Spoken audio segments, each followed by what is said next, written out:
ऋषिभ्यः हरिः ओम्।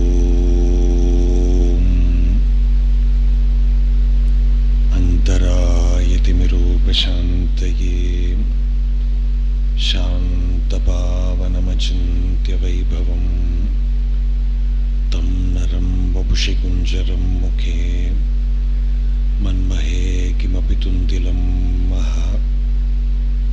गुरुर्ब्रह्मा गुरुर्विष्णुः गुरुर्देवो महेश्वरः गुरुः साक्षात् परं ब्रह्म तस्मै श्री गुरवे नमः। ईश्वरो गुरुरात्मेति मूर्तिभेदविभागिने व्योमवद्व्याप्तदेहाय दक्षिणामूर्तये नमः। यस्यान्तर्नादिमध्यं न हि करचरणं नाम गोत्रं न सूत्रं नो जातिर्नैव वर्णा न भवति पुरुषो नानपुंसं न च स्त्री नाकारं नैवकारं न हि जनिमरणं नास्ति पुण्यं न पापं तत्त्वं नो तत्त्वमेकं सहजसमरसं सद्गुरुं तं नमामि। सदाशिवसमारम्भां शङ्कराचार्यमध्यमाम् अस्मदाचार्यपर्यन्तां वन्दे गुरुपरम्पराम्। मौनव्याख्या प्रकटितपरब्रह्मतत्त्वं युवानं वर्षिष्टान्तेव सदृशिगणैरावृतं ब्रह्मनिष्ठैः आचार्येन्द्रं करकलितचिन्मुद्रमानन्दमूर्तिं स्वात्मा रामं मुदितवदनं दक्षिणामूर्तिमीडे। वेदान्तार्थविभासकाय यतये शान्ताय सन्न्यासिने नानावादिनगेन्द्रसङ्घभवये योगीन्द्रवन्द्याय च मोहध्वान्तदिवाकराय भगवत्पादाभिधां बिभ्रते तस्मै भाष्यकृते नमोऽस्तु सततं पूर्णाय बोधात्मने। अपारसच्चित्सुखवारिराशेः यस्योर्मिमात्रं भुवनं समस्तं गुहाहितं तं रमणं गभीरं चिन्ताविहीनं हृदि चिन्तयामि।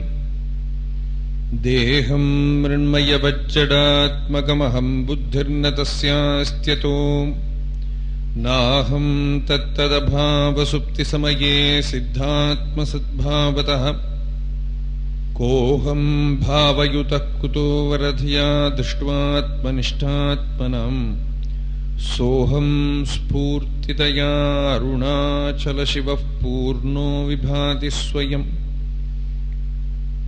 करुणापूर्णसुधाब्धे कबलितघनविश्वरूपकिरणावल्या अरुणाचलपरमात्मन् अरुणो भवचित्तकञ्जसुविकासाय त्वयि अरुणाचल सर्वं भूत्वा स्थित्वा प्रलीनमेतच्चित्रम् हृद्यहमित्यात्मतया नृत्यसि भोस्ते वदन्ति हृदयं नाम अहमिति कुत आयातीत्यन्विष्यान्तः प्रविष्टयात्यमलधिया अवगम्य स्वं रूपम् शाम्यत्यरुणाचलत्वयि नदीवाब्धौ त्यक्त्वा विषयं बाह्यं रुद्धप्राणेन रुद्धमनसान्तस्त्वां ध्यायन् पश्यति योगी दीधितिमरुणाचलत्वयि महीयं ते।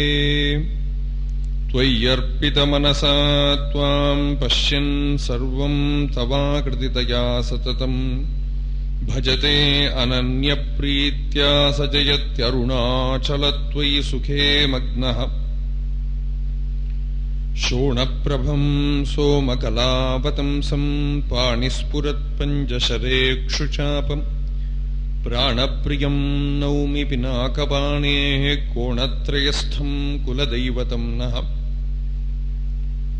नमामि यामिनीनाथलेखालङ्कृतकुन्तलाम् भवानीं भवसन्तापनिर्वापणसुधानदीम् चूडोत्तंसितचन्द्रचारुकलिकाम् चञ्चत्सिकाभास्वरो लीलादग्धविलोलकामशलभश्रेयो दशाग्रे स्फुरन् अन्तःस्फूर्जतपारमोहतिमिरप्राग्भारमुच्चाटयन् चेतः सद्मनियोगिनां विजयते ज्ञानप्रदीपो हरः शारदा शारदाम्भोजवदना वदनाम्बुजे सर्वदा सर्वदास्माकं सन्निधिः सन्निधिं क्रियात् राकाचन्द्रसमानकान्तिवदनां नाकादिराजस्तुतां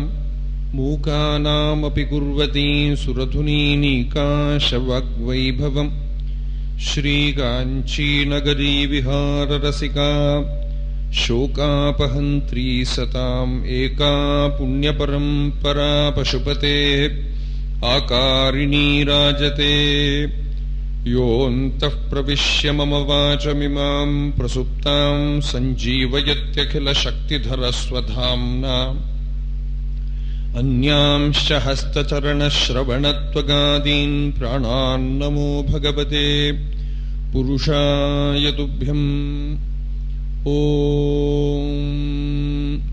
पार्थाय प्रतिबोधितां भगवता नारायणेन स्वयं व्यासेन ग्रथितां पुराणमुनिना मध्ये महाभारतम् अद्वैतामृतवर्षिणीं भगवतीम् अष्टादशाध्यायिनीम् अम्ब त्वाम् अनुसन्दधामि भगवद्गीते भवद्वेषिणीम् नमोऽस्तु ते व्यासविशालबुद्धे फुल्लारविन्दायतपत्रनेत्रा येन त्वया भारततैलपूर्णः प्रज्वालितो ज्ञानमयप्रदीपः प्रपन्नपारिजातायां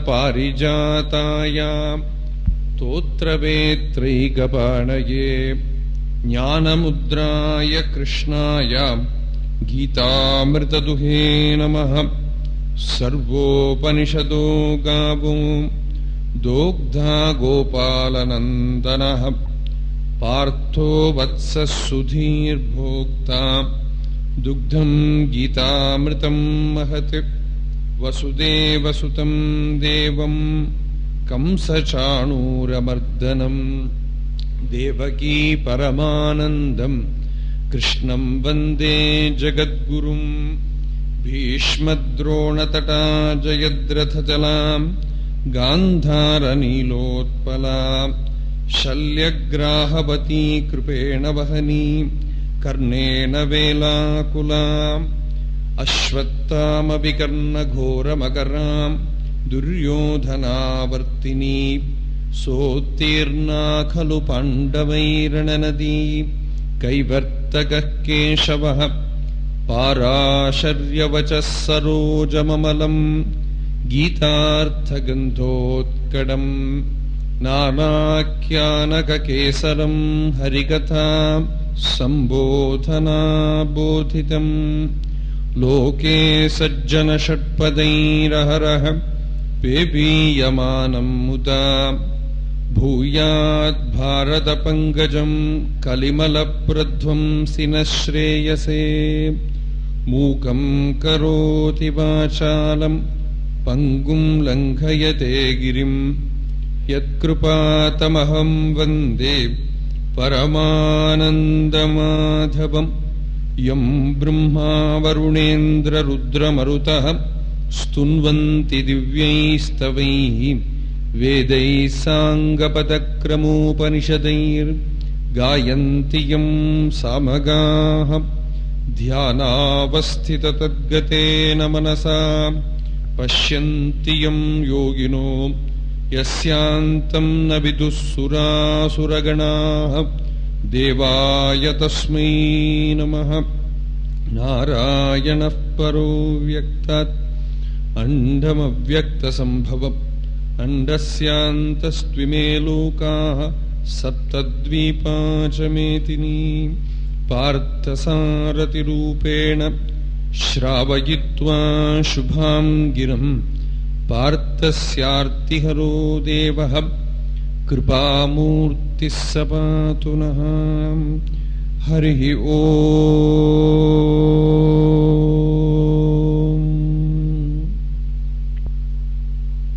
7 நாளா நம்ம இங்க அனுபவிச்சுருக்கக்கூடிய இந்த கீதா தியானம் அது ரொம்ப அபூர்வமானது.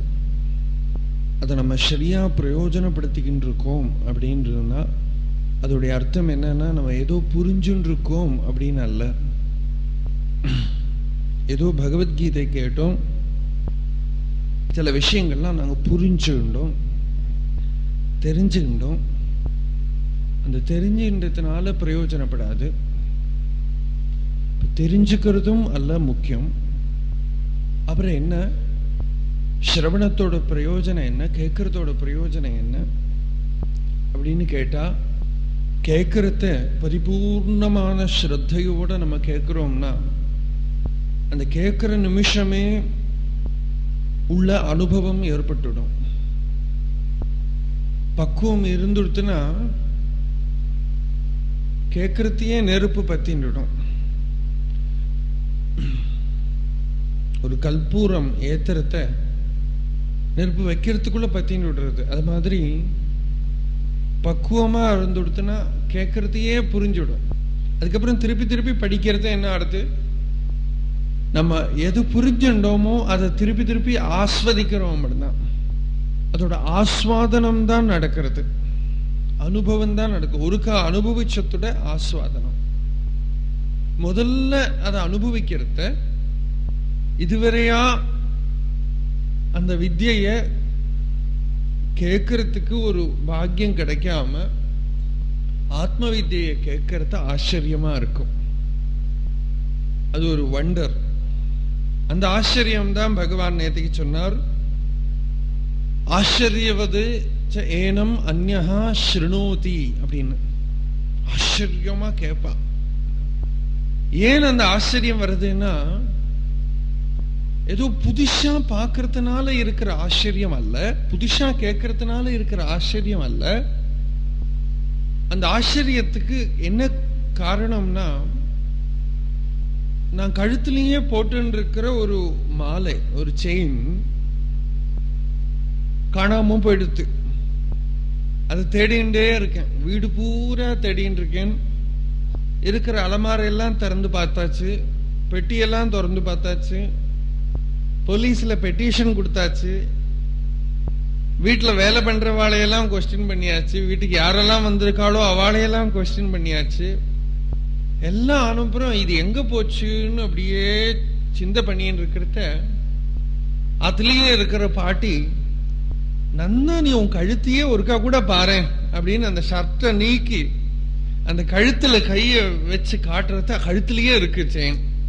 ஐயே, இந்த செயினை தேடிட்டு தான் நான் இவ்வளவு கோலாகலம் பண்ணினேனா அப்படின்னு தோன்றது. கழுத்திலேயே இருக்கேன். அப்போ ஒரு ஆச்சரியம் ஏற்படுறது இல்லையா? அந்த ஆச்சரியம் என்ன ஆச்சரியம்? தனக்கே இருக்கிற பொருள், தன்கிட்டயே இருக்கிற பொருள் தான் காணலைன்னு தேடி யாரோ ஒருத்தர் காட்டி கொடுக்கறத ஏற்படுற ஆச்சரியம். அது கழுத்திலேயே இருக்கேன் அப்படின்னு சொல்றது ஒரு ஆச்சரியம், அது பார்க்கறது ஒரு ஆச்சரியம். ஆச்சரியவத் பஷ்யதி கஷ்டிதேனம் ஆச்சரியவத் வததி ததைவச்ச அன்யஹா. ரொம்ப ஆச்சரியம்ங்கிறார் பகவான். சொல்றார், இந்த பிரம்ம வித்யை நமக்கு புரியற மாதிரி சொல்லறது அது ஆச்சரியம், அத நம்ம கேட்கறது அது ஆச்சரியம். இதெல்லாம் கேட்டாலும் அது புரிஞ்சுண்டு அனுபவத்துல வர்றதுங்கிறது இருக்கே, அது ரொம்ப ஆச்சரியம். ஸ்ருத்வாபியேனம் வேதன செய்வ கஷ்யம். கேட்டுட்டும் நிறைய பேர் அனுபவிக்காமையே இருக்காளே, தெரிஞ்சுட்டும் அத ஸ்வயம் தான்கிற உணர்வுக்கு வராம இருக்காளே, அதுவும் ஆச்சரியம். ஸ்ருத்வாபி ஏனம் வேதன செய்வ கஷ்யத். இந்த ஆச்சரியகரமான வித்யை, ஆச்சரியம்னா என்ன, அதிசயம். இந்த அதிசயம் ஞானத்துக்கு பரிசிரமம் வேண்டாம்.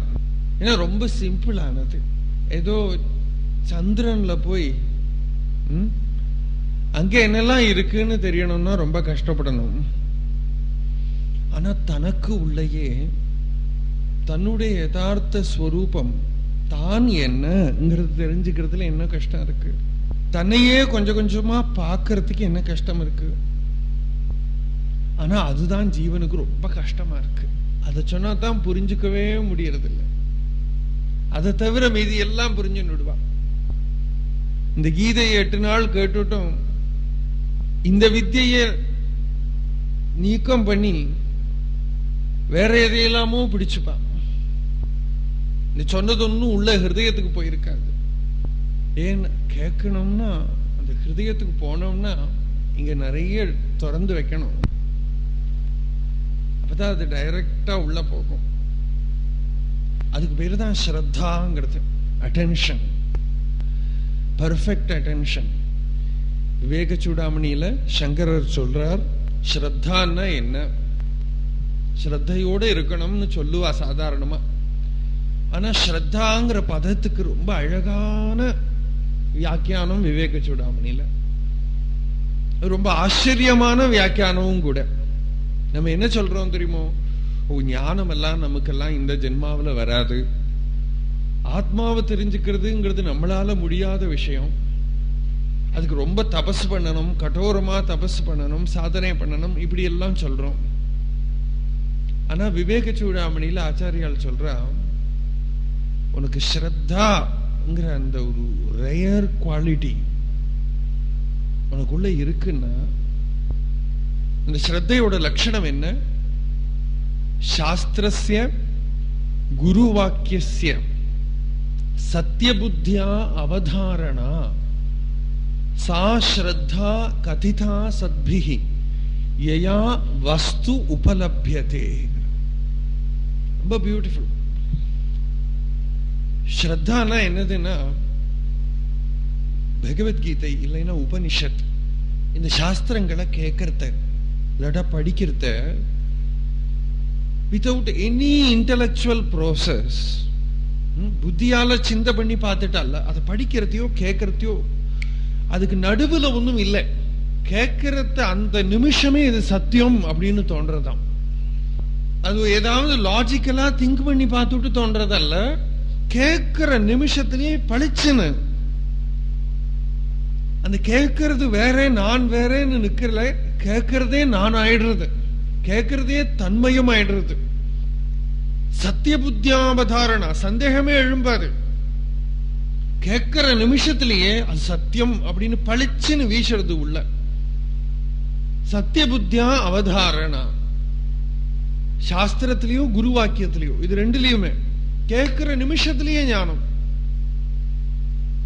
இந்த ஜென் புத்திசத்துல அவ சொல்லுவா, ரொம்ப அழகான ஒரு கொஸ்டின் ஆன்சர் செஷன்ல ஒரு சிஷ்யன் வந்து குரு கிட்ட கேட்கிறார்,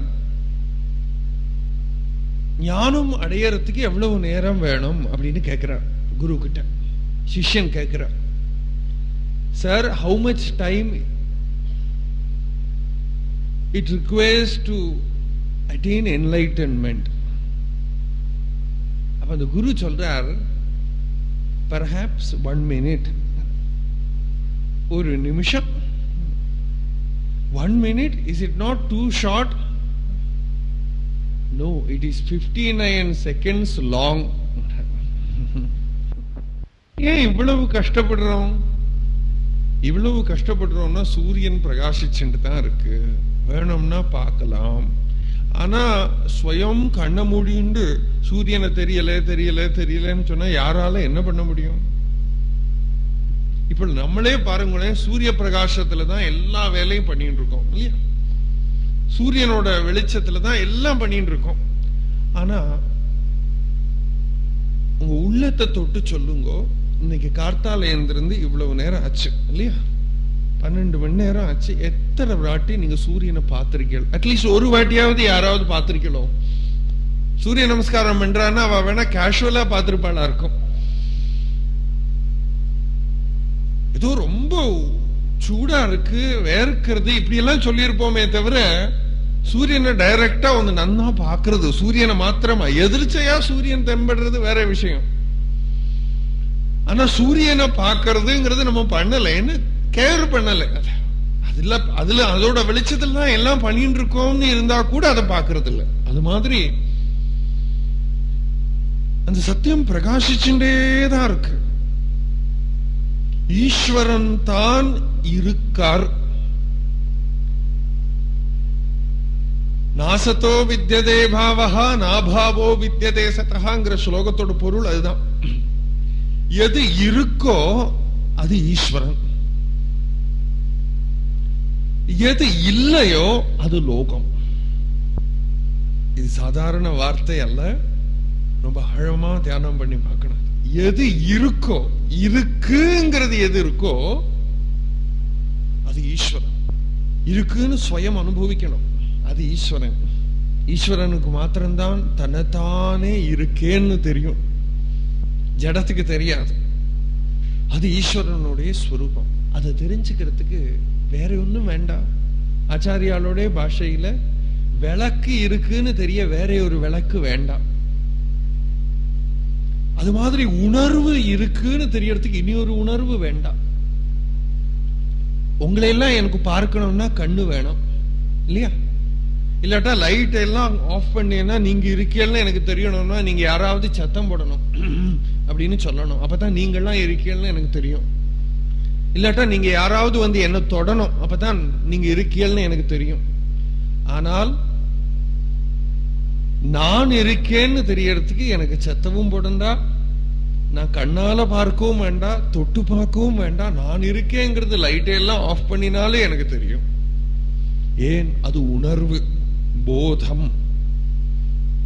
ஆச்சாரியால் அதுக்கு சொல்ற வார்த்தை போதம். ஸ்வபோதே ந அந்நிய போதேச்சா போதரூபதயா ஆத்மனஹா ந தீபஸ்ய அந்நிய தீபேச்சா யதா ஸ்வாத்ம பிரகாசனே. அப்படி ஒரு தீபத்துக்கு இன்னொரு தீபம் தேவைப்படாதது போல போதத்துக்கு தான் இருக்கேங்கிறத தெரிவிக்க இனியொரு உணர்வு தேவையில்லை. ஸ்வயமேவ அது எப்பவுமே பிரகாசிச்சுருக்கு. அந்த பிரகாசம் அத சாஸ்திரங்கள்ல இருந்தோ குருமுகத்துல இருந்தோ கேட்கிற நிமிஷத்துல பளிச்சுன்னு தெரியறதுக்கு ஒரு பக்குவத்தை, மெச்சூரிட்டி. அந்த பக்குவத்தை தான் ஸ்ரத்தைங்கிறது. சாதனை ஒன்றும் வேண்டாம், ஸ்ரத்தை இருக்கா, சாதனையும் வேண்டாம், தபஸும் வேண்டாம், தியானமும் வேண்டாம், ஒன்றும் வேண்டாம். யாருக்கு ஸ்ரத்தை இருக்கோ சா ஸ்ரத்தா கதிதா சத்பிஹி யயா வஸ்து உபலப்யதேங்கிறார். கையில கிடைச்சிடும். பிரகலாதன் ஒரு சாதனை பண்ணல பாகவதத்துல. பிரகலாதன் தபசு பண்ணினதாக ஒரு இடத்துல இரண்யகசிபு தான் கடோரமான தபசு பண்ணினான், இருந்துட்டு ஞானம் ஒன்னும் கிடைக்கல உனக்கு. இரண்யகசிபு கைய காலையெல்லாம் வெட்டி தபசு பண்ணினான். ஆனா பிரகலாதனுக்கு ஸ்ரத்தை இருந்தது. அம்மாவோட கர்ப்பத்தில் இருக்கிறதையே நாரதர் ஆத்ம தத்துவம் உபதேசம் பண்ணின உடனே பிடிச்சு வச்சுனுண்டா. பிறக்கிறதையே சர்வத்திர பகவத் அனுபவத்தோட பிறந்தான். அதுக்கு ஸ்ரத்தான்னு பேரு. அந்த ஸ்ரத்தை யாருக்கு இருக்கோ, அந்த ஸ்ரத்தை இருக்கிறவன் ஒரு முறை கேட்டா கூட பிடிச்சுடுவான். அதுக்கப்புறம் கேட்கலாம், கேட்க கேட்க அனுபவம், கேட்க கேட்க அனுபவம். அது என்ன, திகட்டாம அனுபவம். ஆனா நம்ம புத்திய வச்சுட்டு கேட்டோம் வச்சுங்கோ, சிம்பிள் பிரெயினை வச்சுட்டு கேட்டோம் வச்சுங்கோ, இவர் என்ன திருப்பி திருப்பி சொன்னதையே சொல்லிட்டு இருக்காரு அப்படின்னு தோணும். பிரெயினை வச்சுட்டு கேட்டோம் வச்சுங்கோ, ஆமா இது என்னது, நிறைய இங்கிலீஷ் பேசுறார், தமிழ் பேசுறார், எல்லாத்தையுமா கலந்து பேசுறார், நல்ல ஒரு ஸ்பீச் கேட்கிறோம்னு வந்தோம். இது எல்லாமா கலர்ப்பா இருக்கே, மலையாள தமிழா இருக்கே அப்படின்னு தோணும். இல்லாட்டா இது என்ன நீங்கிறதே இல்லையே அப்படின்னு தோணும். இதெல்லாம் ஏன் நம்ம பிரெயினை வச்சுட்டு கேட்கிறோம். ஸ்ரத்தைய வச்சுட்டு கேட்டா எப்படி இருக்கும் அப்படின்னு கேட்டா, நான் கேட்டிருக்கேன் அதனால சொல்றேன். கேட்டா இவர் கீதை சொல்றாரா இல்ல உபனிஷத்து சொல்றாரா தெரியாது, இவர் பாகவதம் சொல்றாரா கீதை சொல்றாரா தெரியாது, இவர் தமிழ்ல பேசுறாரா மலையாளத்துல பேசுறாரா தெரியாது, எந்த பாஷையில பேசுறாரு தெரியாது. இப்போ கொஞ்ச நாள் முன்னாடி ஒரு ஆசிரமத்துல இங்கிலீஷ்ல பேச வேண்டி வந்தது. கொஞ்ச நேரம் ஒரு பாட்டி முன்னால உட்கார்ந்துட்டு இருக்கா. அப்ப அடிக்கடி கொஞ்சம் தமிழ் வார்த்தை சொல்லுவேன், அப்புறம் ஸ்லோகங்கள்லாம் சம்ஸ்கிருதத்துல வரும். இங்கிலீஷ்ல பேசி கழிஞ்சு எனக்கு ரொம்ப கஷ்டமா இருந்தது. பாவம், இந்த பாட்டி முன்னால உட்கார்ந்துட்டு இருக்காளே, பாட்டி பார்த்தா இங்கிலீஷ் தெரியற மாதிரி இல்லையே. அது கழிஞ்சிட்டு அந்த பாட்டி வந்து சொன்னா, ரொம்ப சந்தோஷமா இருந்தது, எனக்கு இங்கிலீஷ் ஒன்னும் புரியாட்டாலும் ஏதோ புரிஞ்ச மாதிரி ஒரு சந்தோஷம். நீங்க பேசினதோட அர்த்தம் ஒன்னும் புரியாட்டாலும் ஏதோ கேட்டு இருக்கிறது புரிஞ்ச மாதிரி ஒரு சந்தோஷம். அதுதான் சத்சங்கம், அதுதான் ஸ்ரத்தை. அது என்ன அர்த்தம்? நமக்கு வஸ்து கிடைச்சுடுத்து, அர்த்தம் வேண்டாம். வாக்கியார்த்தத்தினால என்ன பிரயோஜனம்? வாக்கியார்த்தம் எல்லாம் புஸ்தகம் படிச்சா கிடைக்குமே உங்களுக்கு. வாக்கோட அர்த்தம் வந்து புஸ்தகத்தை படிச்சா கிடைச்சிடும். ஆனா சத்சங்கத்துல உட்கார்ந்து இருக்கிறது லாங்குவேஜ் படிக்கிறதுக்கு அல்ல, சத்சங்கத்துல உட்கார்ந்து இருக்கிறது ஒரு ஸ்லோகத்தோட மீனிங் கிடைக்கிறதுக்கு கூட அல்ல. சத்சங்கத்துல நமக்கு வேண்டது அனுபவம். அந்த அனுபவம் எப்ப வரும்? ஸ்ரத்தை இருந்தா வரும். ஸ்ரத்தை இருந்தா அனுபவம் மாத்திரமா வரும், மீதி எல்லாம் போயிடும். அந்த ஸ்ரத்தைக்கு அப்படி ஒரு சக்தி இருக்கு, அது தெளிவான வஸ்துவை மாத்திரம் எடுத்து. அதனால பெரிய சன்னியாசிகளை எல்லாம் நம்ம என்ன சொல்றோம்? பரமஹம்சாள்னு சொல்றோம். ஆச்சாரியாலே என்ன சொல்லுவோம்? பரமஹம்ச பரிவ்ராஜகாச்சாரியாள் அப்படின்னு சொல்றோம் இல்லையா? பரமஹம்சாள்னா வாக்குக்கு என்ன அர்த்தம்? ஹம்சம்ங்கிறது அன்னம் பட்சி. அந்த அன்ன பட்சிக்கு என்ன சக்தின்னு கேட்டா, பாலையும் தண்ணியுமா கலத்தி வச்சா அதுல இருந்து ஜலத்தை வேறுபடுத்தி எடுத்து பாலை மாத்திரமா எடுத்துக்கும். பாலை மாத்திரமா எடுத்துக்கும். அது அதோட இன்ஹரண்ட் குவாலிட்டி, அதுக்காகவே அந்த சக்தி இருக்கு. அத மாதிரி ஸ்ரத்தைங்கிற ஒரு சக்தி நமக்கு இருந்தா நம்மளாம் ஹம்சாள் தான். ஸ்ரத்தை இருக்கிறவன் தான் பரமஹம்சன். அவன் என்ன பண்றான்? சேதனைய மாத்திரம் எடுத்துக்கிறான், ஜகத்தை எல்லாம் பாக்கிறதையும் அதுல ஈஸ்வரன் மாத்திரம் எடுத்துக்கிறான், அனுபவஸ்வரூபமான பகவான மாத்திரம் எடுத்துக்கிறவன் யாரோ அவன் தான் ஹம்சன். யாருக்கு ஸ்ரத்தை இருக்கோ அவ அது மாத்திரம் எடுத்துப்பான். அப்படி யாரு எடுத்துக்க முடியறதோ அவன் ஆச்சரியோ வக்தா குஷலோஸ்ய லப்தா அப்படின்னு உபனிஷத் சொல்றது. இந்த ஸ்லோகத்தோட எக்ஸ்டென்ஷன் அதுல இருந்து எடுத்துக்கிறோம். உபனிஷத்துல என்ன சொல்றாருன்னா, இத யாரு அப்படி எடுத்துக்கிறாளோ அவன் பொழைச்சுக்கிண்டாங்கிறான். குஷலோஸ்ய லப்தா. குஷலங்கிற வார்த்தை எப்படி வருது தெரியுமோ? குஷலன்னா அந்த வார்த்தையிலேயே இருக்கு இந்த அர்த்தம். இதுக்கு முன்னாடியே நான் சொல்லியிருக்கேன். குஷலன்னா இந்த வேர்டுக்கு நீங்க அர்த்தம் பார்த்தீங்கன்னா டிக்ஷனரியில டெக்ஸ்டரஸ், ஸ்கில்ஃபுல் அப்படின்னு எல்லாம் அர்த்தம் போட்டிருப்பான். குஷலன்னா நல்ல சக்தி, கழிவு உள்ளவன், திறமை உள்ளவன் அப்படின்னு போட்டிருப்பான். ஆனா குஷலங்கிற வார்த்தைக்கு அதோட டெரிவேஷன் எப்படி வருதுன்னா, தர்பை தான் குஷம். குஷம்னா தர்பை. தர்பை அப்படியே இழுக்கிறத கைய வாரி விட்டுடும், கைய வாரி விட்டுடும். அப்ப முன்னாள் காலத்துல எல்லாம் பிரம்மச்சாரிகளை தர்பை எடுத்துன்னு வர அனுப்புவ ஆசிரமத்துல இருந்து. அப்ப தர்பைய கை வாராம யாருக்கு இழுக்க தெரியுமோ அவன் தான் குஷலன். குஷான் லாதி இது குஷலஹா. குஷம்னா தர்பை. கை வாராம யாருக்கு குஷப்புல்ல எடுக்க தெரியுமோ அவன் குஷலன். இதே மாதிரி வேண்டாததையெல்லாம் உள்ள ஏத்திக்காம வஸ்துவ மாத்திரம் யாரும் உள்ள ஏத்திக்கிறானோ அவனும் குஷலன். இப்ப பிரசங்கத்துல பலது சொல்லுவோம் இல்லையா? பலது சொல்றத என்ன ஆகும்? சாதாரண மனுஷனுக்கு என்ன ஆகும்னா, பிரசங்கம் கழிஞ்சு போறத அதுல என்ன ஜோக்கு அடிச்சாலும் அது மாத்திரம் ஞாபகம் இருக்கும். என்ன ஜோக்கு எங்கேயாவது வந்துதா, வேடிக்கையா ஏதாவது வந்துதா, அது மாத்திரம் கரெக்டா பிரெயின்ல இருக்கும். சில பேருக்கு கதை மாத்திரம் இருக்கும், அவளுக்குள்ள எந்த ஸ்ரத்தை இருக்கோ அதை மாத்திரம் பிடிச்சு வச்சுப்பா. சில பேருக்கு லௌகிகமா ஏதாவது சொன்னா அது மாத்திரம் இருக்கும். சில பேருக்கு ஏதோ காரணவத்தா எங்கேயாவது சிலத நிந்திக்கிற மாதிரி வந்ததுன்னா அதை மாத்திரம் வச்சுட்டு இருப்பான். ஆனா யாரு தனக்கு பொழைச்சுக்கணுங்கிற பாவத்தோட கேட்கிறானோ அவன் சத்தைய மாத்திரம் எடுத்துப்பான். அப்படி எடுத்துக்கிட்டவன் பொழைச்சுக்கிட்டான். அதான் உபனிஷத்து சொல்றது குஷலோசிய லப்தா. அப்படி எடுத்துக்க தெரியறவன் குஷலன், அவன் பொழைச்சுட்டான். கைவாராம வஸ்து எடுத்துக்கினான். அவனுக்கு சத்தியம் மாத்திரம் அவன் கையில நிற்கும், வேற ஒன்னும் அவன் கையில நிற்காது. சத்திய மாத்திரமா எடுத்து பண்ணுவான். குஷலோசிய லப்தா. அப்படி இருக்கிறவா ஆச்சரியம். இதை சொல்லி இவ்வளவு நேரம் ஒரு 3-4 ஸ்லோகத்திலேயா பகவான் கொஞ்சம் கீழே இறங்கி வந்தார். நேற்றுக்கு நம்ம பார்த்தோம், புனர்ஜென்மத்தை பத்தி எல்லாம் முதல்ல பேசணும் இல்லையா? ஒரு சரீரத்திலேருந்து இனி ஒரு சரீரத்துக்கு ஜீவன் போறது அப்படின்னு பேசணும். ஒரு வஸ்திரத்தை அவுத்து போட்டு இன்னொரு வஸ்திரத்தை போட்டுக்கிற மாதிரி ஒரு சரீரத்தை விட்டு இன்னொரு சரீரத்தை எடுத்துக்கிறதுன்னு சொன்னோம். வாஸ்தவத்துல அதுவே கொஞ்சம் கீழே இறங்கி வர்றது தான். அது கூட அல்டிமேட்டா சத்தியம் அல்ல, ஒரு ரிலேட்டிவ் பிளேன்ல தான் அது கூட உண்மை. ஆனால் நமக்கு அது உண்மை, நம்ம லெவல்ல அது உண்மை. அதை காட்டுறதுக்காக கொஞ்சம் பகவான் கீழே இறங்கி வந்தார். மேல அங்கிருந்தும் கீழே இறங்கி வந்து அர்ஜுனன் கிட்ட சொன்னார், தினமும் ஜனனம் நடக்கிறது, மரணம் நடக்கிறது. ஜனிக்கிறவாளுக்கெல்லாம் மரணம் இருக்கு, மரிக்கிறவன் எல்லாம் திருப்பியும் ஜனிக்கிறான். இந்த சாதாரணமான நியமத்துல நீ எதுக்கு அழற அப்படின்னு கீழே இறங்கி வந்து பேசினான்.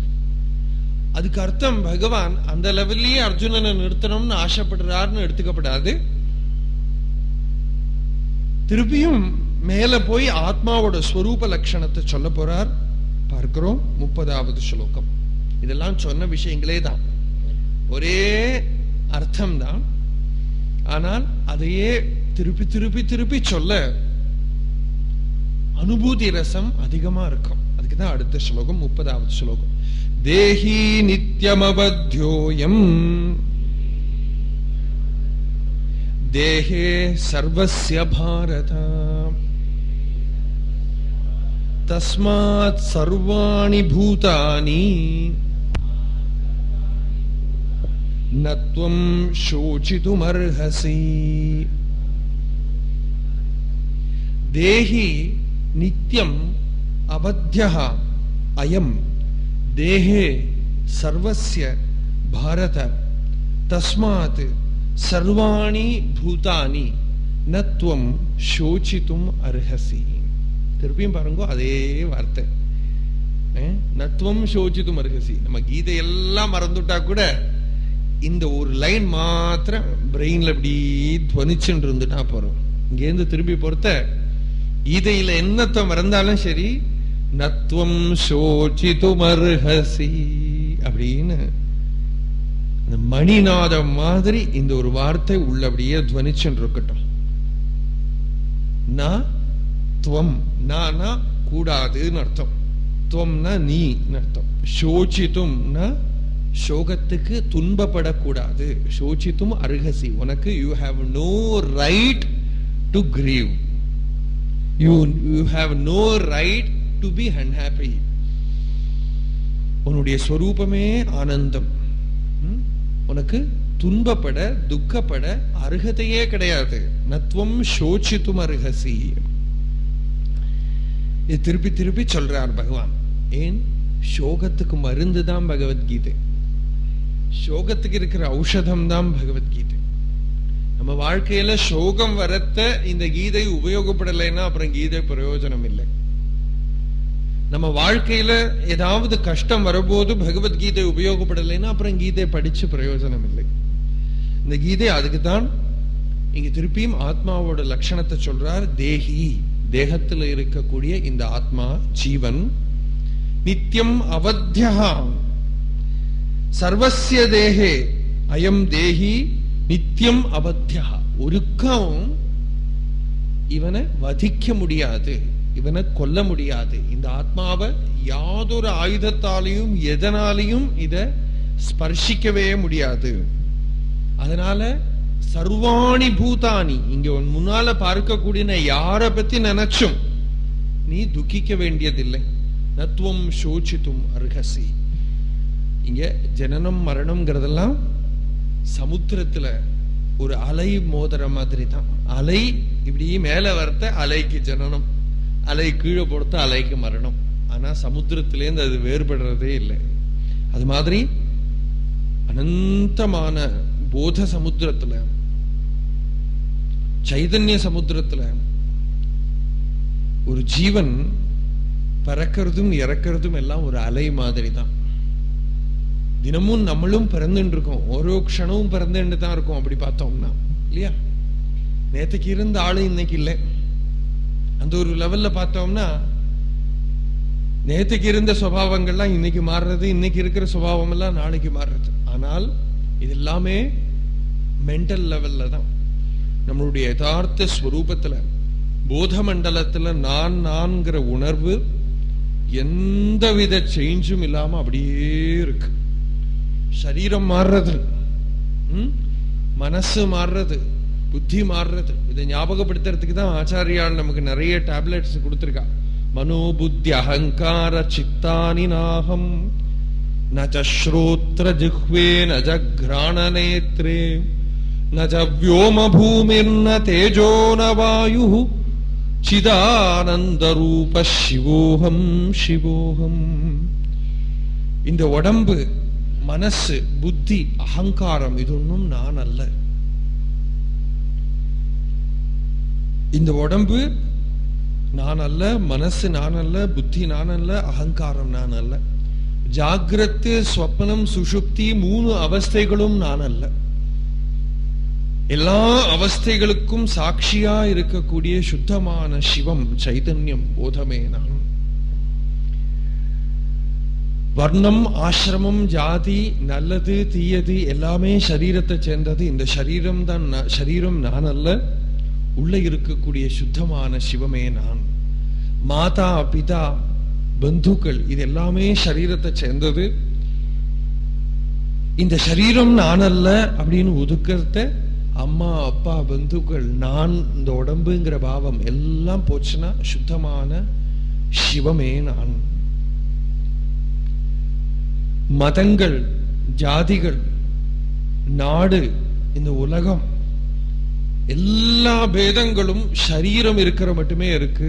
சரீரம் நான் அல்லன்னு ஒதுக்கி எடுத்துனா இந்த பேதங்கள்லாம் அதோட போயிடும். சரீரத்தோட பிள்ளைன்னு இதெல்லாம் சர்ச்சை பண்ணுவோம், விளையாட்டுக்காக என்னதான் பேசினாலும் உள்ளோட உள்ள ஹிருதயத்துல இது ஒன்னும் நான் அல்ல, சுத்தமான உணர்வே நான். நான்கிற உணர்வு சிவம், அதுவே நான். வெளுப்பு, கருப்பு முதலான நிறங்கள் எல்லாம் சரீரத்தை சேர்ந்ததே. இந்த சரீரம் நான் அல்லன்னு ஒதுக்கி எடுத்துனா இது ஒன்னும் என்ன பாதிக்கிறது இல்லை. இதுக்கெல்லாம் பின்னால சாட்சியா இருக்கிற உணர்வே நான். காமம், குரோதம், பொறாமை, ஆசை, பற்று, சோகம் இதெல்லாமே மனசுல இருக்கக்கூடியது. மனசுல வரக்கூடிய விகாரங்கள். இந்த மனசும் நான் அல்ல. இந்த மனசையும் பார்த்துண்டு மனசுக்கும் சாட்சியா இருக்கிற உணர்வே நான், அந்த சிவமே நான். பாண்டித்யம், ஸ்மிருதி, நல்ல மெமரி பவர் இதெல்லாமே புத்தியை சேர்ந்தது. அந்த புத்தி இல்லாத நிலையிலையும் நான் இருக்கேன் இல்லையா. சுகமா தூங்குறது அந்த புத்தியும் தூங்குறது. அந்த புத்தி தூங்குறதையும் மனசு இல்லை. சுகமா தூங்குற நினைவுல சமயத்துல கனவில்லாத சுஷுப்தி நிலை, டீப் ஸ்லீப் ஸ்டேட்ல உடம்பு நினைப்பு இல்லை, மனசு இல்லை, புத்தி இல்லை. அந்த சுஷுப்தி நிலையிலையும் நான் இருக்கேன். எல்லாருடைய அனுபவம். சுகமா தூங்குறத நான் இல்லைன்னு யாருக்கும் தோணலையே. கார்த்தால எழுந்திருந்த அப்புறம் சொல்றோம் சுகமா தூங்கினேங்கிறோம். அந்த சுகமா தூங்கினேங்கிற ஒரு மெமரி இருக்கு இல்லையா. அனுபவிச்சதை தானே மெமரியில ஸ்டோர் பண்ணி வச்சுக்க முடியும். அனுபவிச்சிருக்கோம், அனுபவம். அந்த அனுபவம் இருக்கு. அந்த அனுபவம் நம்ம ரீகலெக்ட் பண்றோம் கார்த்தால எழுந்திருந்து. அந்த நிலையிலையும் நான் இருந்தேன். சுஷுப்தி நிலையிலையும் நான் இருந்தேன். சுஷுப்தி நிலை ஜாகிரத்தில இல்லை, ஜாகிரத நிலை சுஷுப்தியில இல்லை. ஆனா ஜாகிரத்திலையும் சுஷுப்தியிலையும் நான் இருக்கேன். அந்த நான், அந்த எக்ஸிஸ்டன்ஸ், அஸ்தித்வம் இருக்குங்கிற நிலை, அந்த இருப்பு நிலை, அந்த சிவம், அதுக்குதான் சிவம்னு பேரு. அந்த சிவமே நான், சிவகேவலோகம், அந்த சிவமே நான், அதுதான் என்னுடைய ஸ்வரூபம், அதுதான் தேகி ஆத்மா.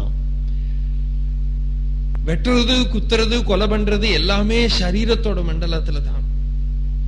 திட்டுறது, துவேஷிக்கிறது, ஆசை காட்டுறது இதெல்லாமே மனசுடைய மண்டலத்துல தான். படிக்கிறது, மறக்கிறது இதெல்லாமே புத்தியோட மண்டலத்துல தான். இதையெல்லாம் விளக்கினாலும் விளக்க முடியாம எல்லாத்துக்கும் சாட்சியா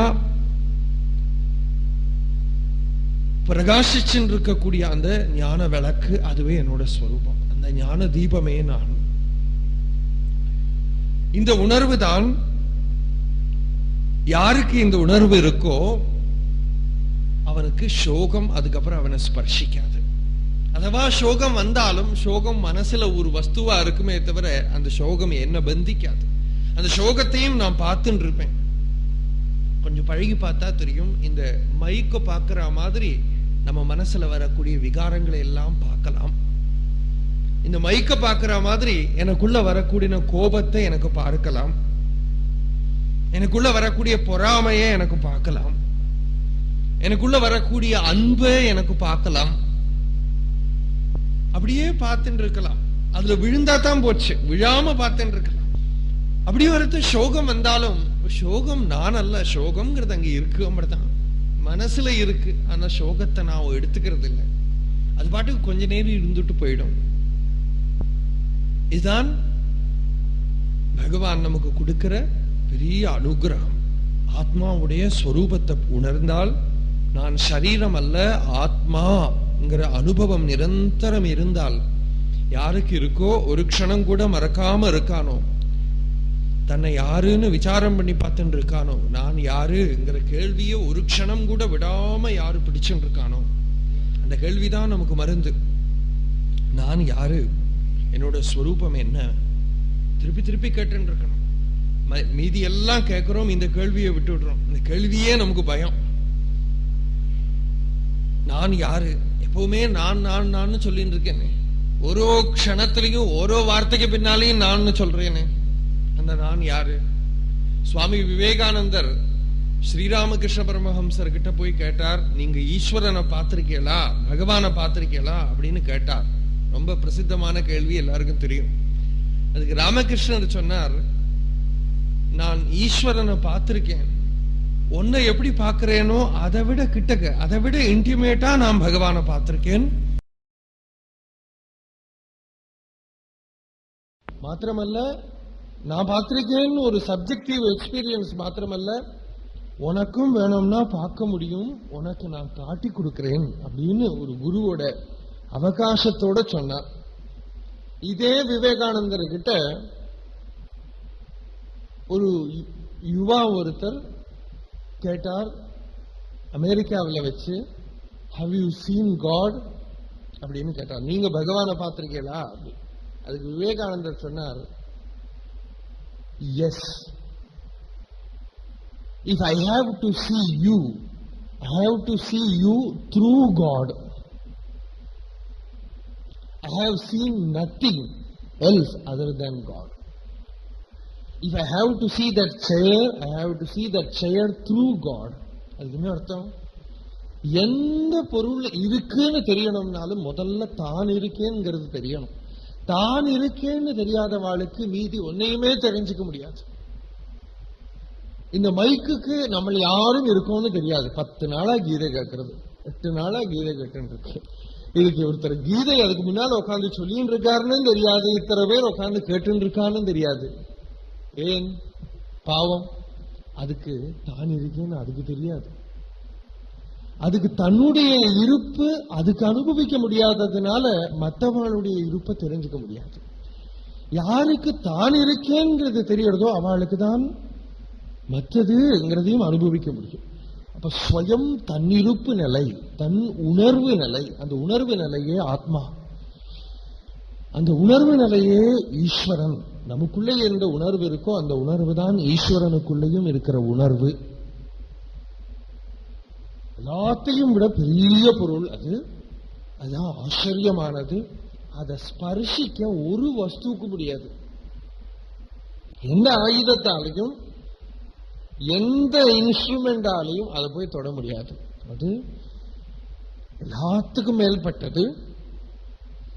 அதனால அதுதான் நான்கிறத உணர்ந்து, அதுதான் சர்வச்சராச்சரங்களுங்கிறத உணர்ந்து நீ அழாம ஆனந்தமாயிரு, சந்தோஷமாயிரு, அந்த ஸ்வரூபானுபவத்துல சந்தோஷமாயிரு அப்படின்னு சொல்ற.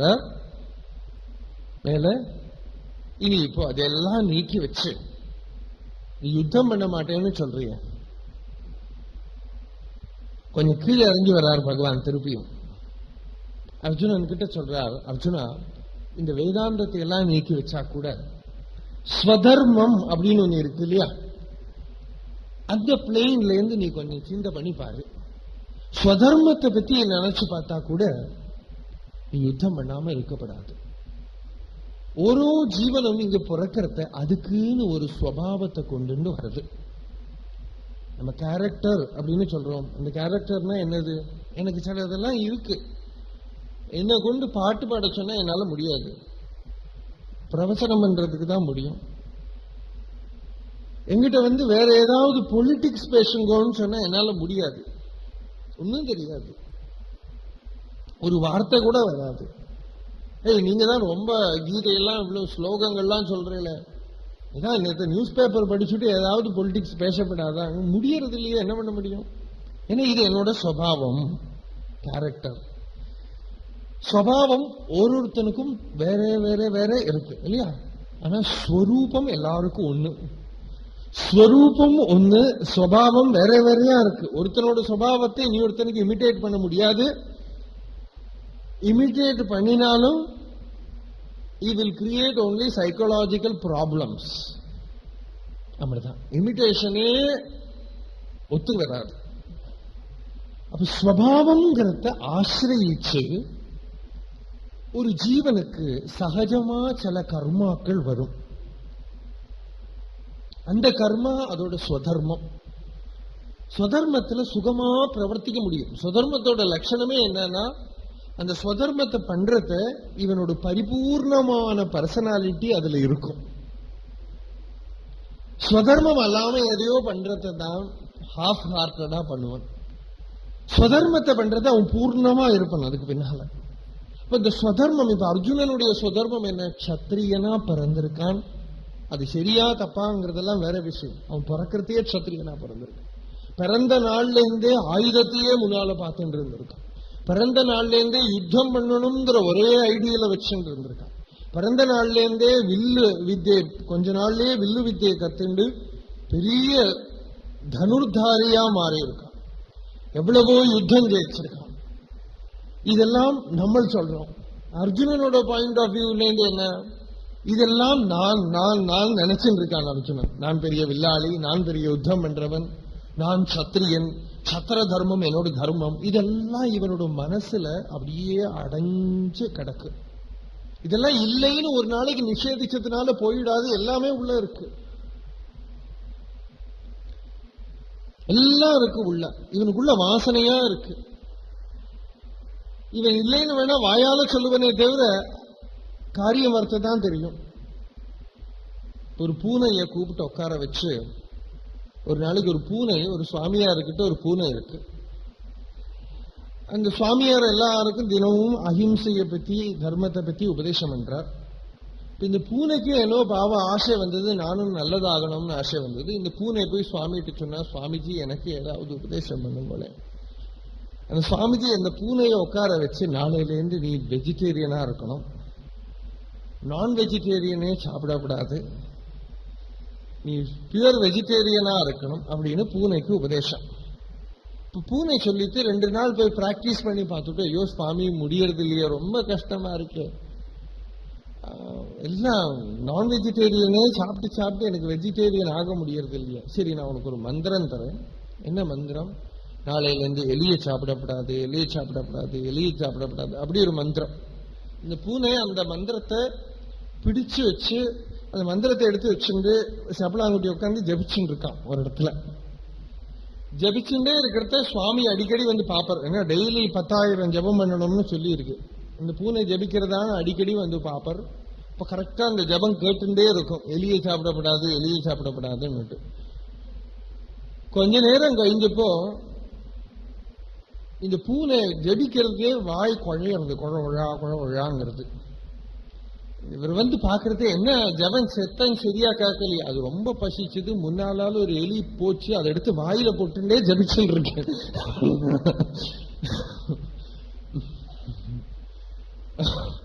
வாயில ஒரு பக்கம் அடக்கிட்டே ஜபிச்சு.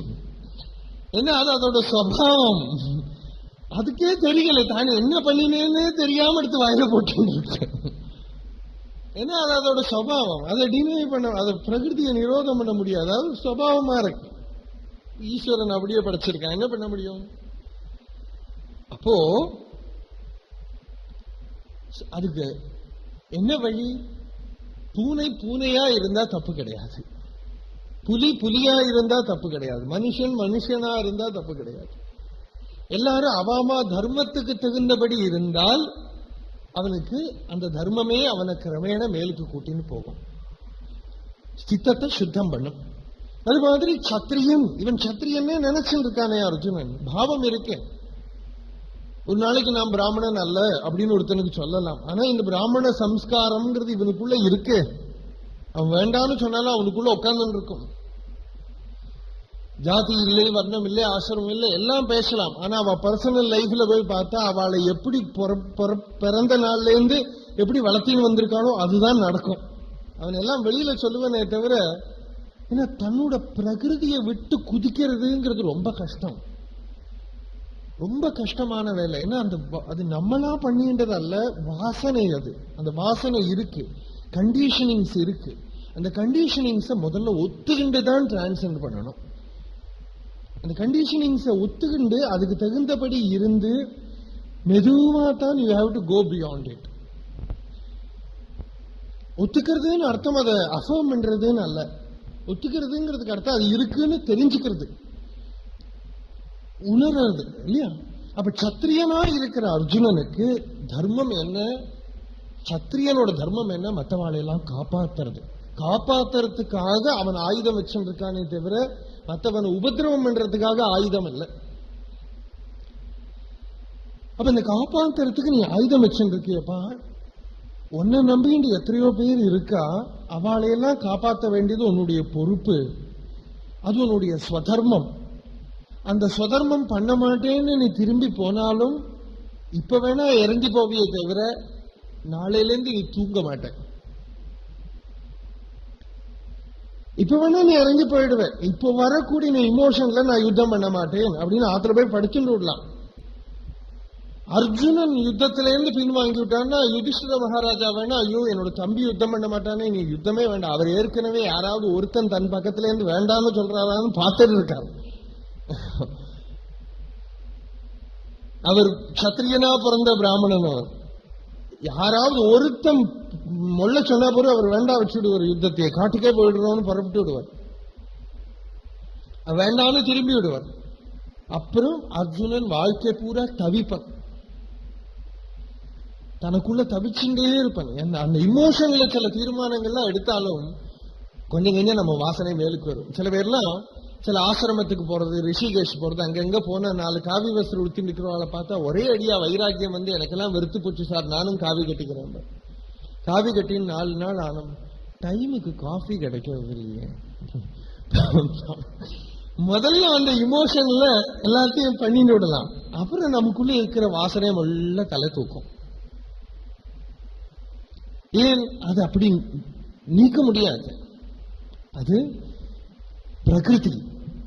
அந்த பிரகிருதி இருக்கு. அப்ப அந்த பிரகிருதியை தான் பகவான் அந்த பிரகிருதிக்கு தகுந்தபடி சில கர்மா எல்லாம் விதிச்சிருக்கு.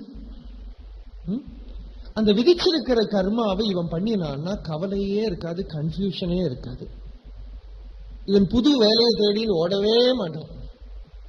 முன்னால எல்லாம் ரொம்ப ஈஸியா இருந்தது. இப்பெல்லாம் நமக்கு எல்லாம் வேற வேற அவாவா தர்மத்தை கண்டுபிடிக்கிறதே ரொம்ப கஷ்டம். எதானாலும் அர்ஜுனனுக்கு பகவான் கொடுக்கிற உபதேசத்தை பார்ப்போம். அடுத்த ஸ்லோகம் 31வது ஸ்லோகம். ஸ்வதர்மம் அபிச்சாவேக்ஷ்ய ந விகம்பிதுமர்ஹசி தர்ம்யாத்யுத்தாத் ஸ்ரேயோன்யதே க்ஷத்ரியஸ்ய ந வித்யதே. ஸ்வதர்மம் அபி ச அவேக்ஷ்ய ந விகம்பிதும் அர்ஹசி தர்ம்யாத் ஹி யுத்தாத் ஸ்ரேயः அன்யத் க்ஷத்ரியஸ்ய ந வித்யதே. ஸ்வதர்மம் அபிச்ச அபேக்ஷ்ய, ஸ்வதர்மத்தை முன்னால வச்சுண்டு பார்த்தாலும் ந விகம்பித்தும் ரகசி, நீ இப்போ துக்கிச்சு இதுல இருந்து பின்வாங்க கூடாது, இதுல இருந்து நீ வழி மாறி போக கூடாது. ந விகம்பித்தும் ரகசி, நீ சலிக்கப்படாது. ஏன்னா தர்மியாது, தர்மமான யுத்தம் இது. இது தர்ம சமரம். நீ ஆசைப்பட்டு கொண்டு வந்த யுத்தம் அல்ல, உன்னுடைய ராகத்வேஷத்தால வந்த யுத்தம் அல்ல. லோக மங்களத்துக்காக நீ இங்க ஆயுதத்தை வச்சுன்னு நிக்கிற. நீ இந்த யுத்தம் பண்ணித்தான் ஆகணும். இந்த யுத்தம் நீ பண்ணலைன்னா தர்மியாதி யுத்தாத் ஸ்ரேயோன்யத்தை க்ஷத்ரியஸ்ய ந வித்யதே. இந்த தர்ம யுத்தத்தை விட ஸ்ரேயஸுக்கு மார்க்கமானது ஒண்ணு க்ஷத்ரியனுக்கு கிடையாது. க்ஷத்ரியனுக்கு இந்த தர்ம யுத்தம் தான் அவனை மேலுக்கு கூட்டின்னு போக போறது. உன்னுடைய தர்மத்தை விட்டேன்னா உன்னை வேற ஒரு தர்மமும் கரையேட்டாது. அதனால இந்த தர்ம யுத்தத்தை நீ பண்ண வேண்டியது அப்படின்னு பகவானுடைய விதி. மேல அந்த தர்மத்தை பண்ணறதுக்காக சாஸ்திரங்கள் சிலதெல்லாம் சொல்லி வச்சிருக்கு.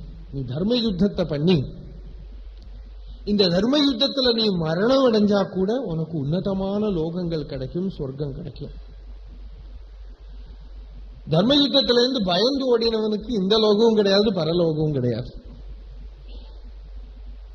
அதுதான் அடுத்த ஸ்லோகத்துல சொல்றார். பார்ப்போம் 32வது ஸ்லோகம். யதிர்ச்சயா சோபபன்னம் ஸ்வர்கத்வாரமபாவிருதம் சுகினஹ க்ஷத்ரியாः பார்த்த லபந்தே யுத்தமீத்ருஷம். ஹே பார்த்த, அர்ஜுனா, எதிர்ச்சையாச்ச உபபன்னம், எதிர்ச்சையா உனக்கு முன்னால ஈஸ்வரனாவே விதியாவே கொண்டு வந்து வச்சிருக்கிறது இந்த யுத்தம்ங்கிறது. ஒரு மகாபுருஷர் சொன்னார், நம்ம கர்மம் எது, நமக்கு வறண்டது எதுங்கிறது நமக்கு எப்படி தெரியும்? கர்மத்துல சிக்கிக்காம இருக்கிறதுக்கு என்ன மார்க்கம் அப்படின்னு கேட்டார் ஒருத்தர். அதுக்கு அவர் என்ன சொன்னார்னா, ஆன்சர், எது எதிர்ச்சையா வருதோ, யாராவது உங்ககிட்ட ஏதாவது வேணுமான்னு கேட்டால்னா வேண்டான்னு சொல்லு. Unless it is absolutely essential. யாராவது உனக்கு ஏதாவது வேணுமா அப்படின்னு கேட்டான்னா வேண்டாம் அப்படின்னு சொல்லு. யாராவது ஏதாவது நீ கேட்காமையே உங்ககிட்ட கொண்டு தந்தா வச்சுக்கோ, அதை வாங்கி வச்சுக்கோ. அதுக்கப்புறம் நீ யாருக்கும் கொடுக்கறையோ என்ன பண்றியோ அது வேற விஷயம், அதை வாங்கி வச்சுக்கோ. நீயா போய் எதையும் கேட்காத. 3 உபதேசம். யார்கிட்டையும் போய் நீயா எதையும் கேட்காதே. யாராவது வேணுமான்னு கேட்டா வேண்டான்னு சொல்லு. யாராவது கையில தந்தாளா வாங்கி வச்சுக்கோ. ஏன்னா அது வர வேண்டினது. எதிர்ச்சியா நீயா போய் கேட்கல, நீயா ஆசைப்படல, வந்திருக்கா, அது வர வேண்டினது. அது நீக்கினா வேற வழியா வரும். அது வேண்டான்னு தள்ளினாலும் வேற வழியா அது உள்ள வரும். அதனால எதிர்ச்சையா எது வருதோ அதை வாங்கி வச்சுக்கோ. இதுதான் மார்க்கம். மகாத்மாக்கள்லாம் இதை காட்டி தருவாவா வாழ்க்கையிலேயே. ரமணர் சில போட்டோ பார்த்தீங்கன்னா அவர் ஒரு புலித்தோல் மேல உட்கார்ந்து இருப்பார். இந்த புலித்தோல் யாரோ கொண்டு வந்து கொடுத்து சுவாமி இதுல உட்காருங்கன்னு சொன்னது, அதுல உட்கார்ந்து இருக்கார். அப்படி இருக்கிறத பலவித சுவாமியார்மார் வருவாளே, அதுல ஒரு சாமியாருக்கு இந்த புலித்தோல் பார்த்தப்ப இது வேணும்னு ஆசை வந்தது. எல்லாரும் மகாத்மாக்களா இருக்கணுங்கிறது கிடையாது, அவ வேஷம் போடுறவாளுமா இருப்பா. அப்படி ஒருத்தர் இவர் இந்த புலித்தோல் வச்சுன்னு அதுல தானும் உட்கார்ந்துக்கணும்னு ஒரு ஆசை. அப்ப அவருக்கு தெரியும் மகர்ஷி கிட்ட எதையும் கேட்கவும் முடியாது, அவரா எதையும் கொடுக்கவும் மாட்டார், அவரா எதையும் வாங்கிக்கவும் மாட்டார். ஆனா கிட்டக்க இருக்கிறவாழ பயம். அப்ப கிட்டக்க யாரும் இல்லாத சமயமா பார்த்து, சுவாமி உங்க புலித்தோல் எனக்கு வேணும், நீங்க எழுந்திருந்து நின்னெல்லாம் நான் எடுத்துக்கிறேன். உடனே மகர்ஷி சந்தோஷமா எழுந்திருந்திருந்தார். அந்த புலித்தோலை எடுத்துட்டு இவன் போறான். போற வழியில மகர்ஷி கூடயே இருந்த பெருமாள் சுவாமிங்கிற ஒரு வேலை பண்ணிட்டு இருந்தவர், அவர் கொஞ்சம் அசுர சுவாவம்.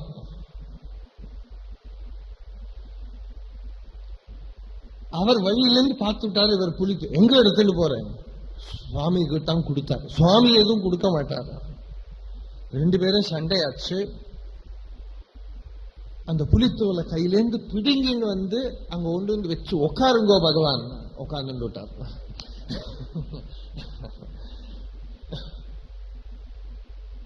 ஏன் அவனுக்கு கொடுத்தேனே வாங்கிட்டு வந்தேன் அப்படின்னு கேட்டா கூட தன்னோடதுங்கிறது வந்துடுங்க இல்லையா? அதுல அது கூட இல்லை. Extreme point.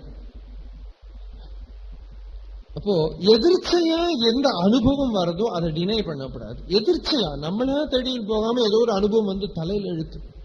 இப்ப மகர்ஷி வாழ்க்கையிலேயே அவர் ஒரு இன்சிடென்ட் சொல்லுவார். இதுக்கு உதாரணமா, ஒரு நாளைக்கு ரொம்ப ஆசிரமத்துல ஜடபடலா யாரோ சத்தி போட்டுட்டே இருக்கா. 2-3 நாளா சாப்பாடு ரொம்ப அதிகமாயிட்டு இருக்கு. அவர் பார்த்தார், இங்க இருந்தா சரிப்பட்டு வராது, இன்னைக்கு சாப்பாடே வேண்டாம் அப்படின்னு தீர்மானம் பண்ணிட்டு ஆசிரமத்தில இருந்து இறங்கி நடந்தாராம். மலையில் அப்படியே சுத்தி சுத்தி போக கொஞ்ச தூரம் போனப்போ ஒரு 4 ஸ்திரீகள் கையில பெரிய வட்டியெல்லாம் வச்சுட்டு வரா. சுவாமி இங்க எங்க தண்ணி கிடைக்கும் அப்படின்னு கேட்டாளா. இவருக்கு தான் அந்த மலை பூரா தெரியுமே. அவளை மெல்ல அழைச்சிட்டு போய் ஒரு தடாகத்தை கொண்டு காட்டி கொடுத்தாராம்.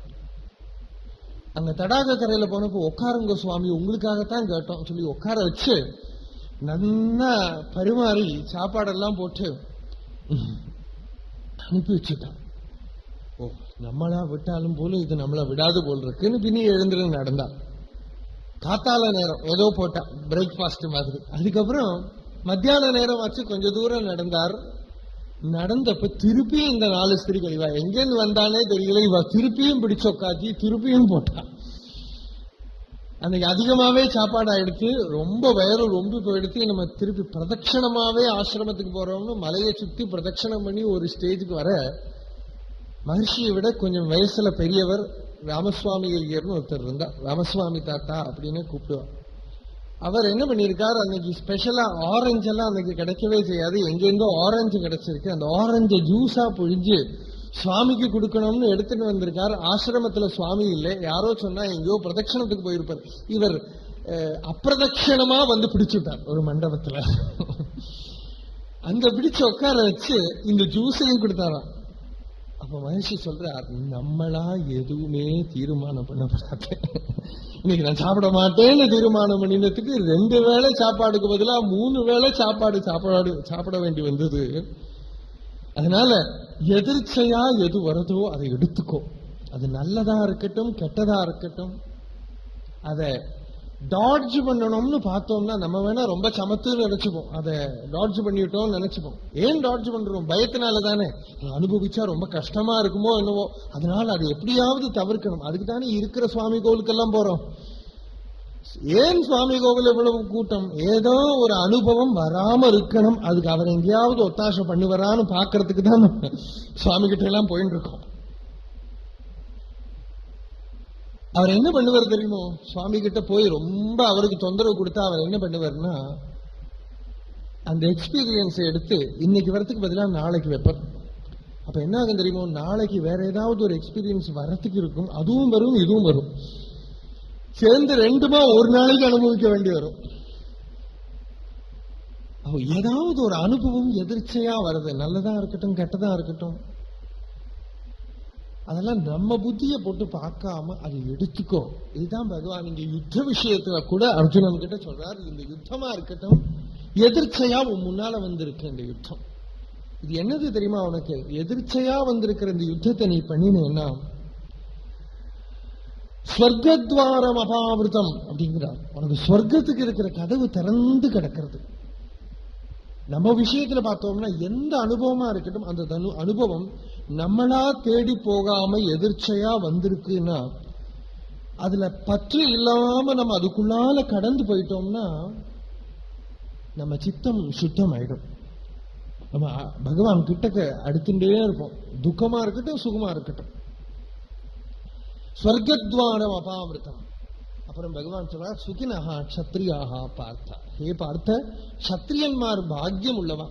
அவளுக்கு தானே இப்படி இருக்கிற தர்ம யுத்தம் எல்லாம் கிடைக்கும், வேற யாருக்கு கிடைக்கும்? சுகினஹ க்ஷத்ரியாஹா பார்த்தா லபந்தே யுத்தமீதృశம். சௌக்கியமா இருக்கிற க்ஷத்ரியாளுக்கு இந்த யுத்த பூமியில வந்து யுத்தம் பண்ண வேண்டிய ஒரு கதி வந்திருக்க.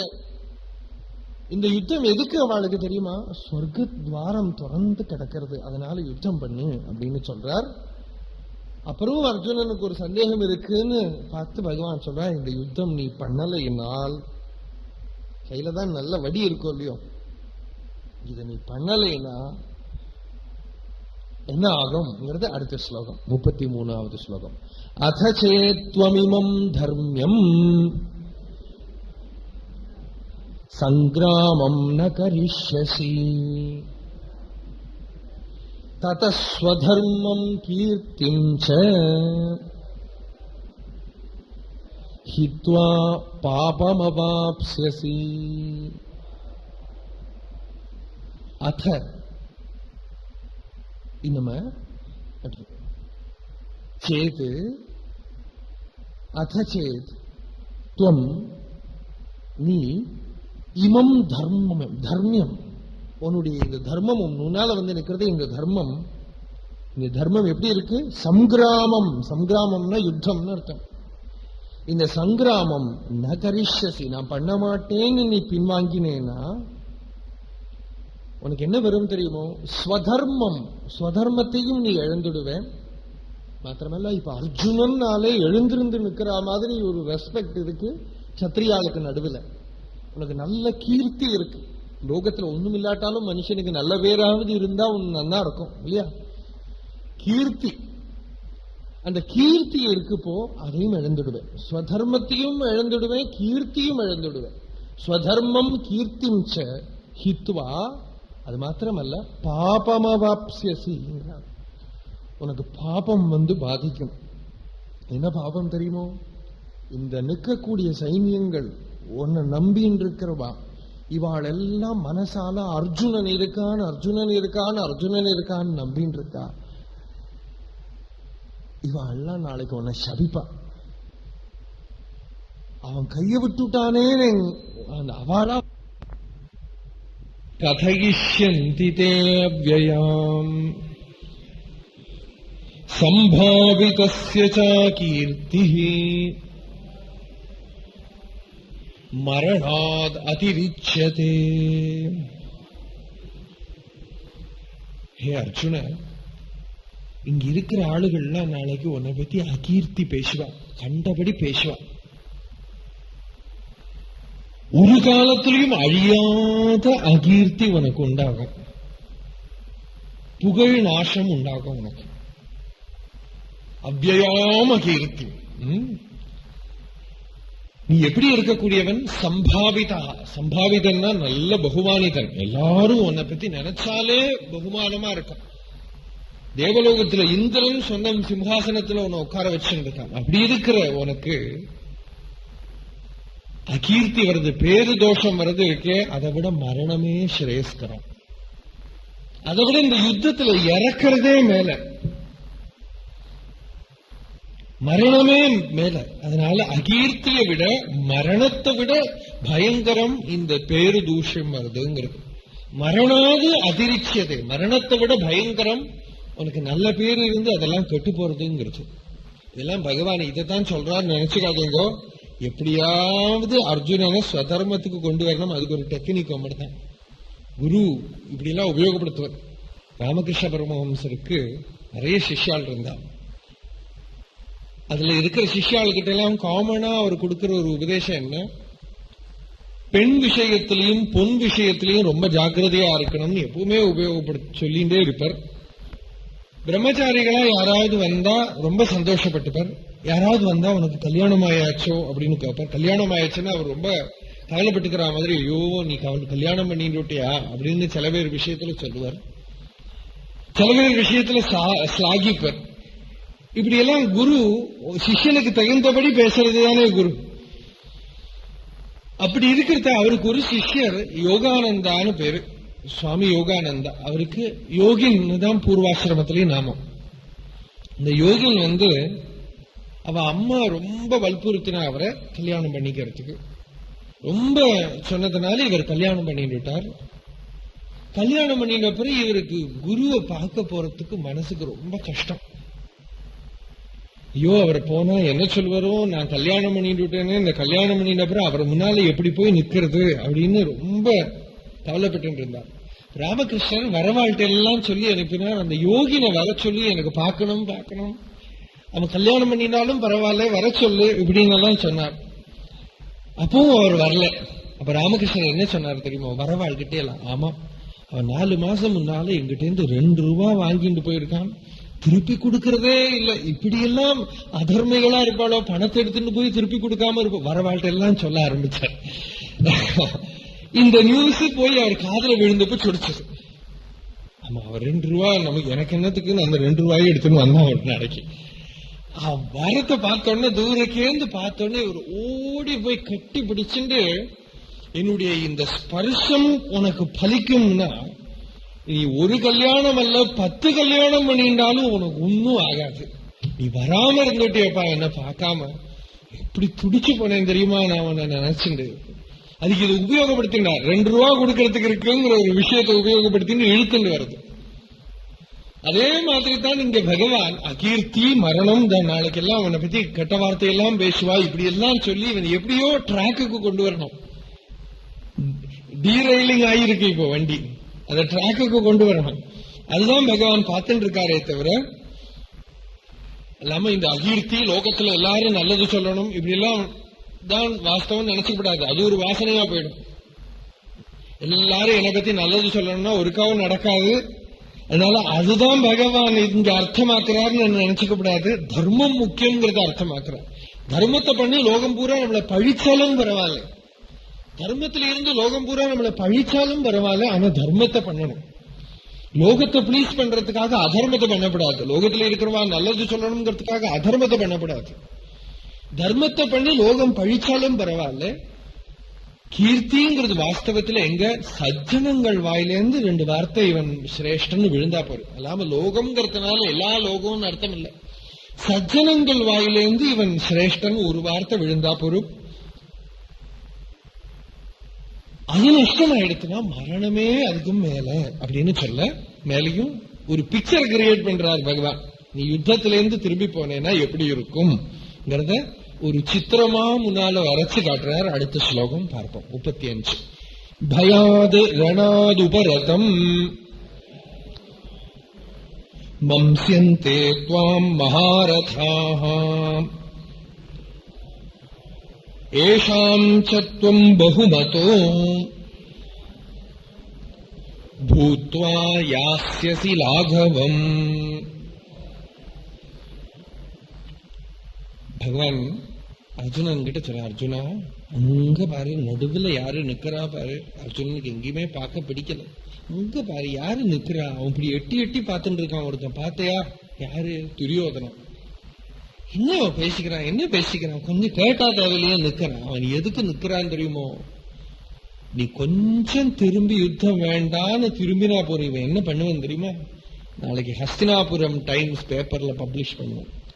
அர்ஜுனன் பயந்துண்டு ஓடுறான்னு போட்டோ எடுத்து போடுவோம். நாளைக்கு எல்லா இடத்துலயும் பிரச்சாரத்துல வரும், நீ பயந்துண்டு ஓடினே.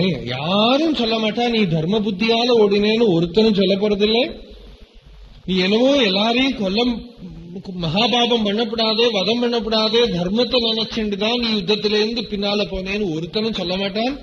பின் என்ன சொல்லுவா? பயாது ரணாது உபரதம், பயந்துண்டு யுத்தத்திலிருந்து பின்வாங்கினே அப்படின்னு சொல்லுவா.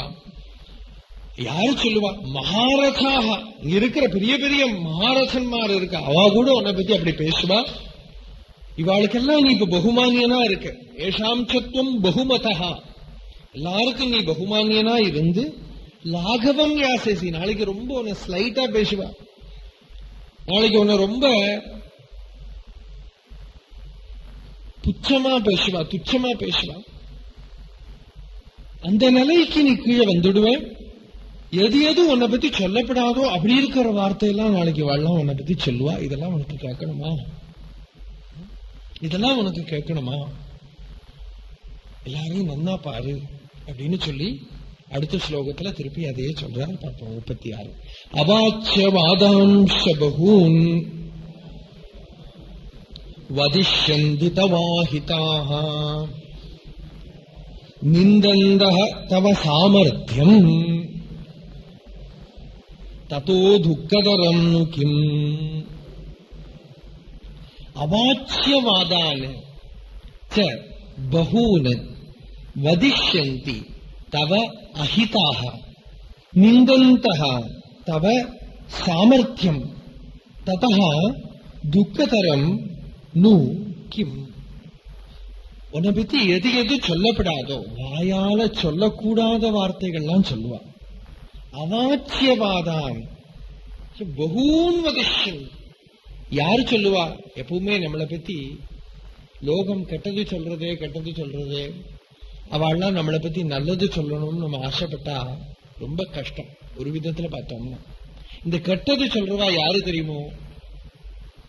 நமக்கு நல்லது வரப்படாதுன்னு ஆசைப்பட்டுட்டே இருக்கிற பொறாமையை வச்சுட்டு இருக்கிறவா தான் நம்மளை பத்தி கெட்டது சொல்லுவா.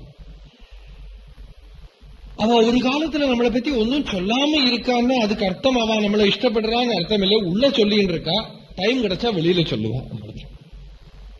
ஏதாவது ஒரு ஒகேஷன் கிடைச்சா உள்ள சொல்றத வெளியில சொல்லுவா.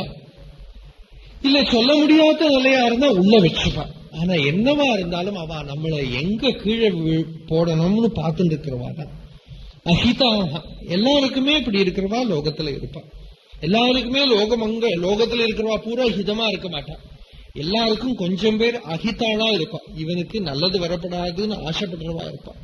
அசலாத்துக்காரனுக்கு கஷ்டம் வந்தா ஆத்துல பாயசம் வைக்கிறவா இருப்பா. பூர்வமா எல்லா இடத்துலயுமே இது இருக்கும், காமனா இருக்கும். அது அர்ஜுனன் கிட்ட சொல்றா, உனக்கு அஹிதம் நினைக்கப்பட்டவன் இருக்கா இந்த லோகத்துல. அவதானே முன்னால நிக்கிறான். உனக்கு அஹிதம் வந்தா சந்தோஷப்படுவா. அவ என்ன பண்ணுவா? உன்னை பத்தி கண்டபடி பேசுவா. அது மாத்திரமல்ல, அவாச்சியவாதாம்ச பகூன் வதிஷ்யந்தி தவாஹிதாக நிந்தந்தஹா தவ சாமர்த்தியம். உன்னோட சாமர்த்தியத்தை இங்க இருக்கிற குந்தம் பிடிச்சுட்டு இருக்கிற காலாள் படையில இருக்கிறவங்க கூட சொல்லுவாங்க, என்ன பார்த்துதான் அர்ஜுனன் பயந்துன்னு போனான்னு சொல்லுவாங்க. தவ சாமர்த்தியம் நிந்தந்தஹா, உன்னோட சாமர்த்தியத்தை அவள்லாம் நிந்த பண்ணுவா, கர்ஹணம் பண்ணுவா. ததோ துக்கதரம் நோக்கி, அதை விட துக்ககரமா எது இருக்கு? அதை விட துக்ககரமா எது இருக்கு? ததோ துக்கதரம் நோக்கி அப்படின்னு கேட்கிறார். அதுக்கு மேல கன்க்ளூஷன் பாருங்க. எல்லா விஷயத்துக்குமே இது ஒரு நல்ல முடிவு. பகவான் என்ன சொல்றா தெரியுமோ? ஏதாவது ஒரு விஷயத்துல நமக்கு டிசிஷன் எடுக்க முடியலைன்னு வச்சுங்க, அந்த ஒரு ஸ்டேஜ்ல உபயதோபி கஷ்டம் அப்படின்னு வந்ததுன்னா, அப்படி பண்ணாலும் இப்படி பண்ணாலும் கஷ்டம்னு வந்துடுச்சுன்னா, ஏதாவது ஒரு டிசிஷன் எடுத்துன்னா அதுல அப்படியே முழுகணும். அது என்னதான் வந்தாலும் அனுபவிக்கிறோமே, அப்புறம் பாக்குறோம். நல்லது வந்தா அப்ப நல்லதுல இருக்கோம், இல்ல கெட்டதுதான் வந்தா அப்படியே போறோமே. ரெண்டும் கல்பிச்சு உன்னால போறதுன்னு சொல்லுவேன். அது மாதிரி ஒரு நிலைக்கு வந்து பகவான் சொல்ற, அர்ஜுனா நீ இந்த யுத்தம் பண்ணினா நல்லதா இருந்தாலும் கெட்டதா இருந்தாலும் உனக்கு நல்லது வரும். நீ யுத்தத்தை பண்ண மாட்டேன்னு திரும்பி போனேன்னா உனக்கு என்னவா இருந்தாலும் உனக்கு தூஷம் தான் வரப்படுது. அதனால யுத்தம் பண்ணு. 37வது ஸ்லோகம். ஹதோவா பிராப்ஸ்யசி ஸ்வர்கம் ஜித்வா வா போக்ஷ்யசே மஹீம் தஸ்மாத் உத்திஷ்ட கௌந்தேய யுத்தாய கிருத நிச்சயா ஹதோவா பிராப்சிசி ஸ்வர்க்கம். உன்னை நாளைக்கு இவா வதம் பண்ணினான்னா, உனக்கு மரணம் வந்ததுன்னா நிச்சயமா நீ உசந்த நிலையை அடைவாய், சொர்க்கத்தை அடைவாய். இல்ல ஜெயிச்சேனா, ஜெயம்தான் ஏற்பட்டதுன்னா, ஜித்வாவா போக்ஷசே மஹீம், இந்த ராஜ்யத்துக்கு பூரா நீ சக்கரவர்த்தியா இருக்கலாம். ரெண்டானாலும் நல்லது, மரணம் அடைஞ்சாலும் நல்லது, ஜெயிச்சாலும் நல்லது. தஸ்மாது உத்திஷ்ட கௌந்தேய. அதனால ஹே குந்தியுடைய பிள்ளையா இருக்கிற அர்ஜுனா, அவனோட அம்மாவை நினைச்சுக்கோ. யுத்தத்துக்கு போறது அந்த அம்மா சொல்லியிருக்கா, பந்துக்கள் இருக்கிறான் நினைக்காதேன்னு சொல்லி கொடுத்திருக்கா. அந்த அம்மாவை நினைச்சுக்கோ. தஸ்மாது உத்திஷ்ட கௌந்தேயா. எப்படி எழுந்திருக்கணும்னா, யுத்தாய கிருத நிச்சயா, யுத்தம் பண்றதுக்குன்னு டிட்டர்மினேஷனோடு கூட, நிச்சய புத்தியோடு கூட, கையில தனுசை எடுத்துண்டு எழுந்திருந்து நெல்லு அப்படின்னு பகவான் சொல்ல, அர்ஜுனனுக்கே தனக்குள்ள ஒரு உணர்வு ஏற்பட்ட மாதிரி, அர்ஜுனனுக்கே தனக்குள்ள ஒரு உற்சாகம் ஏற்பட்ட மாதிரி, ஒரு ஆனந்தம் ஏற்பட்ட மாதிரி உள்ள தோண, மேல பகவான் சொல்றார், இந்த யுத்தத்தை நீ எப்படி பண்ணணும், அதுக்கு இருக்கிற உபதேசம். யுத்தம் பண்ணுன்னு சொல்லியாச்சு, அதுக்கு இருக்கிற லௌகிகமான காரணங்களும் சொல்லியாச்சு, ஆத்தியாத்மிகமான காரணங்களும் சொல்லியாச்சு. இனிமேதான் அந்த பாவத்தை பத்தி சொல்லணும். முதல்ல கர்மமே பண்ண மாட்டேன்னு உட்கார்ந்து இருக்கிறவன கர்மத்துக்கு வறுத்து வைக்கணும். கர்மத்துக்கு வந்த அப்புறம் கர்மாவில எப்படி இருக்கணும், எந்த ஆட்டிடியூடோடு கூட கர்மாவை பண்ணணும்ங்கிறது அதுக்கப்புறம் தான் சொல்லணும். முதல்ல அவன் ஆசையை காட்டியாவது கர்மத்துக்கு வருத்தணும். நீ ஏதாவது பண்ணினாதான் உனக்கு கிடைக்கும், அப்படியெல்லாம் கூப்பிட்டு வருத்துவான். அப்புறம் கர்மா பண்ண ஆரம்பிச்சான்னா அந்த கர்மா பண்ணிட்டே இருக்கிறத மெதுவா அந்த கர்மத்தை எந்த ஆட்டிடியூட் வச்சுட்டு எந்த பாவத்தோட கூட கர்மா பண்ணணும்ங்கிறது அப்புறம் சொல்லி கொடுக்கலாம் இல்லையா. இப்ப முதல்ல பகவான் என்ன சொன்னார், யுத்தம் பண்ணியே ஆகணும்ங்கிறத தீர்மானமா சொல்லியாச்சு. இப்ப என்ன சொல்றார், எந்த பாவத்தோடு கூட யுத்தம் பண்ணணும். யுத்தம் பண்ணினா பாபம் வரும்னு தானே பயம் அர்ஜுனனுக்கு. பகவான் சொல்றார், ஒரு பாபம் உன்னை ஸ்பர்சிக்காது, ஒரு களங்கம் உன்னை ஸ்பர்சிக்காது, அதுக்கு நான் பொறுப்பு. இந்த யுத்தம் பூரா நீ பண்ணு.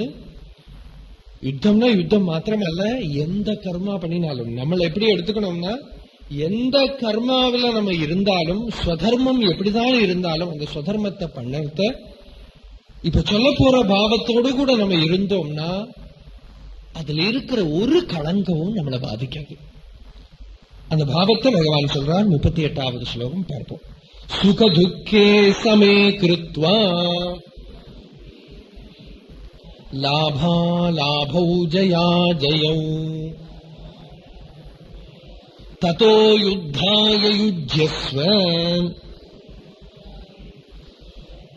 நைவம் பாபமவாப்ஸ்யசி. சுகதுக்கே சமே கிருத்வா. இந்த துவந்துவத்திலிருந்து வெளியில குதிக்கணும். சுகம் வரணும், துக்கம் வரப்படாது. இத மாத்து. சுகம் துக்கம் இத ரெண்டையுமே சமமா பாரு. இது ரெண்டுமே மானசிகம் தான். சுக துக்கங்களை சமமா பார்த்து, லாபமா இருக்கட்டும் நஷ்டமா இருக்கட்டும் அது ரெண்டையுமே சமமா பார்த்து, லாபா லாபௌ, லாபமா இருக்கட்டும் நஷ்டமா இருக்கட்டும் சமமா பாரு. ஜயா ஜயோ, ஜெயமா இருக்கட்டும் பராஜயமா இருக்கட்டும் சமமா பாரு. நம்ம வாழ்க்கையிலேயே கொஞ்சம் பரிசீலனம் பண்ணி பார்த்தா நமக்கு தெரியும். எந்த கர்மாவா இருக்கட்டும், கர்மாவில் 90% நம்ம எனர்ஜி எப்ப போகும் தெரியுமோ, அந்த கர்மா பண்ண ஆரம்பிக்கிறதுக்கு முன்னாலே இதுல எனக்கு லாபம் கிடைக்குமா நஷ்டம் கிடைக்குமா, இதுல நான் ஜெயிக்க முடியுமா பராஜயம், இந்த சிந்தையே பகுதி எனர்ஜியும் டாக்ஸ் பண்ணிவிடும். அதுக்கு பதிலாக அந்த கர்மாவில பிரவேசம் பண்றதுக்கு முன்னாலேயே கொஞ்சம் தபஸ் பண்ணணும். தபஸ்னா என்ன, நீங்கிலிருந்து கொஞ்ச நேரம் சிந்தை பண்றது. ஏதோ ஒரு பிசினஸ் தொடங்க போறேன், அரிசி வியாபாரம் பண்ண போறேன் அப்படின்னு வச்சுக்கிறோமே. ஏதோ நான் ஒரு அரிசி வியாபாரம் பண்ண போறேன். எத்தனையோ ஜென்மாவா பழகினதுனால எனக்குள்ளே ஒரு ஆசை வருது, லாபம் கிடைக்குமா இல்லையா நஷ்டமா, இருக்கிற வாழ்க்கையெல்லாம் கேட்டு பாக்குறேன். சில பேர் சொல்றா லாபம் கிடைக்கும் சொல்றா, சில பேர் சொல்றா நஷ்டம் கிடைக்கும் சொல்றா, சில பேர் சொல்றா ரொம்ப காம்படிஷன் இருக்கு நீங்க இதுக்கு புறப்படாதேங்கோன்னு பயப்படுத்துறா. இப்படி பல வழியில சொல்ற. அப்படி இருக்கிறத என்ன பண்ணணும், கொஞ்சம் வித்ட்ரா பண்ணிட்டு நான்கிற அந்த சின்ன அந்த ஷெல் இருக்கு பாருங்க, அதை உடைச்சு கொஞ்சம் சிந்தை பண்ணி பார்க்கணும். என்ன வேணும்? லாபம் கிடைச்சா நல்லது, நஷ்டம் கிடைச்சா என்ன வந்து போறது? எத்தனையோ வயறுகள் சாப்பிடுறது இல்லையோ, அதுல சந்தோஷப்பட்டுக்கிறேன். இந்த அரிசி எடுத்துன்னு எத்தனையோ பேர் சாப்பிடுறாளோ இல்லையோ, அவள்லாம் நன்னா இருந்தா அவ சித்தம் என்ன அனுகிரகம் பண்ணினா போறோம். கொஞ்சம் அவளுக்காக நான் நஷ்டப்படுறேனே. இந்த பணத்தை எல்லாம் சேர்த்து வச்சுன்னு என்ன பண்ண போறேன்? பணத்தை எல்லாம் டெய்லி தின்னமா போறேன். அப்பவும் நமக்கு நேரம் இட்லியும் சாதவும் காப்பியும் டீயும் தான் குடிக்க முடியும். அதுக்கு எவ்வளவு ரூபா வேணுமோ அதுதான் வேணும். மீதி எல்லாம் பேங்க்ல அங்க உட்கார்ந்து இருக்கும் படத்தான். அது பேங்க்ல உட்கார்ந்து இருந்தா என்ன, வேற யாராவது ஒருத்தனோட கையில இருந்தா என்ன, ரெண்டும் அனுபவத்துல எனக்கு ஒரே மாதிரி தான். ஆனா பிரமம் என்ன, பேங்க்ல இருக்கு நினைக்கிறதுக்கு எனக்கு ஒரு சந்தோஷம் மாதிரி தோணுறது. இதெல்லாம் கொஞ்சம் சிந்தை பண்ணி இந்த மறையெல்லாம் நீக்கணும் வச்சுங்கோ. நஷ்டம் வந்தாலும் லாபம் வந்தாலும் ஒரு மாதிரி தான், ஜெயம் வந்தாலும் பராஜயம் வந்தாலும் ஒரு மாதிரி தான். இது என்ன வேணா வரட்டும், நான் அந்த கர்மாவிலேயே சந்தோஷப்பட்டுக்கிறேனே. இந்த கர்மாவிலேயே சந்தோஷமா இருந்தா எவ்வளவு நல்லா இருக்கும். ஒரு ராமாயணம் பிரவச்சனம் பண்றவர் ஒரு கதை சொன்னார், ரொம்ப நல்லவர். அவர் வேடிக்கையா சொன்னார் அவரை பத்திய. அவர் சுவாமி சிவானந்தரை பார்க்க போனாரா. இப்ப சிவானந்தர் கிட்ட அவர் சொன்னாரா, சுவாமி ராமர் துளசிதாஸுக்கு தரிசனம் கொடுத்தார்னு சொல்றார், தியாகராஜருக்கு தரிசனம் கொடுத்தார்னு சொல்றார். நானும் 20 வருஷமா ராமாயணம் சொல்லிட்டு இருக்கேன், எனக்கு சொப்பனத்துல கூட தரிசனம் கிடைக்கல. எனக்கு அடிக்கடி கனவுல தாடகை சூர்பனகை வந்துட்டு இருக்கா. ஒருக்கா கூட ராமர் என் கனவுல வரதில்லையே. அதுக்கு சிவானந்தர் சொன்னாரா, ஆமா ஆமா, நீ ராமாயணம் சொல்றதெல்லாம் இது கழிஞ்சு என்ன சம்பாவனை தர போறானே நினைச்சுட்டு இருக்க, அதனால உனக்கு அதெல்லாம் போரும்னு வச்சிருக்காரு சுவாமி. அந்த நினைப்பை நீக்கி ராமாயணம் சொல்றதெல்லாம் ராமரை பார்த்துட்டே சொல்லு, அப்பவே உனக்கு தரிசனம் கிடைச்சிடும். அப்புறம் ராமாயணம் சொன்னதுனால ஒரு தரிசனம் கிடைக்கணுங்கிற ஆசை கூட எழும்பாது. ராமாயணம் சொல்றதே ராம தரிசனமா இருக்கும், ராம அனுபவமா இருக்கும். அதுக்கப்புறம் ஏதாவது கிடைக்கணும்னு ஆசை இருக்காது. அதுக்கப்புறம் என்ன கிடைச்சாலும் கிடைக்காட்டாலும் வந்தாலும் போனாலும் சந்தோஷமா இருக்கும். இந்த பாவத்தை நம்ம வச்சுக்கோ, நமக்கு எது எது வரத்துக்கு இருக்கோ அதெல்லாம் விழும். சந்தோஷமா ஏத்துக்கலாம். ஏதாவது நம்ம கையில இருந்து போனாலும் கவலைப்பட மாட்டோம். கொடுத்துட்டே இருந்தோம்னா வந்துட்டே இருக்கும். பூட்டி வச்சுங்கோ, தண்ணிய கட்டி நிறுத்தினா நாரும் இல்லையா? ஓடிண்டே இருந்தா ஆறுல ஓடுற மாதிரி ஓடிண்டே இருந்தா தெளிஞ்ச நீரா இருக்கும். அதே மாதிரி வாழ்க்கையிலையும் எந்த கர்மாவில பிரவேசம் பண்றதுக்கு முன்னாலையும் இந்த ஒரு பாவத்தை, இந்த ஸ்லோகத்தை ஞாபகம் வச்சுக்கணும். இந்த கர்மாவால எனக்கு சுகம் வந்தால் நல்லது, துக்கம் வந்தாலும் அதை எப்படி நல்லதாக்கிக்கலாம்னு கொஞ்சம் திங்க் பண்ணணும். ஒரு பிசினஸ் பண்றேன், இந்த பிசினஸ்ல நல்லது வரணும் ஆசை, நேச்சுரல், எல்லாருமே அதுக்குதான் பண்றேன் அப்படின்னு வச்சுக்கிறோம். ஆனால் நான் நினைக்காம ஒரு நஷ்டம் வந்தா, நஷ்டம்ங்கிறது பிசிக்கலி அங்க இருக்கு, ஆனா அந்த நஷ்டம்ங்கிறது சைக்கலாஜிக்கலி என்னை எஃபெக்ட் பண்ணாம இருக்கிறதுக்கு நான் எந்த பாவத்தை வச்சுக்கணும் முதல்லயே தெரிஞ்சுக்கணும். முதல்லயே தெரிஞ்சுன்னு அந்த பாவத்தை உள்ள வச்சுக்கணும். கர்மாவில் பிரவேசம் பண்றதுக்கு முன்னாடியே நஷ்டம் வந்தாலும் லாபம் வந்தாலும் ஜெயம் வந்தாலும் பராஜயம் வந்தாலும் என்னோட நிம்மதிக்கு குறவே இருக்க முடியாது. இந்த பாவம் இருந்ததுன்னா நைவம் பாபமவாப்ஸ்யசி. உனக்கு பாவம்னா இங்க பகவான் என்னத்தை சொல்றார்?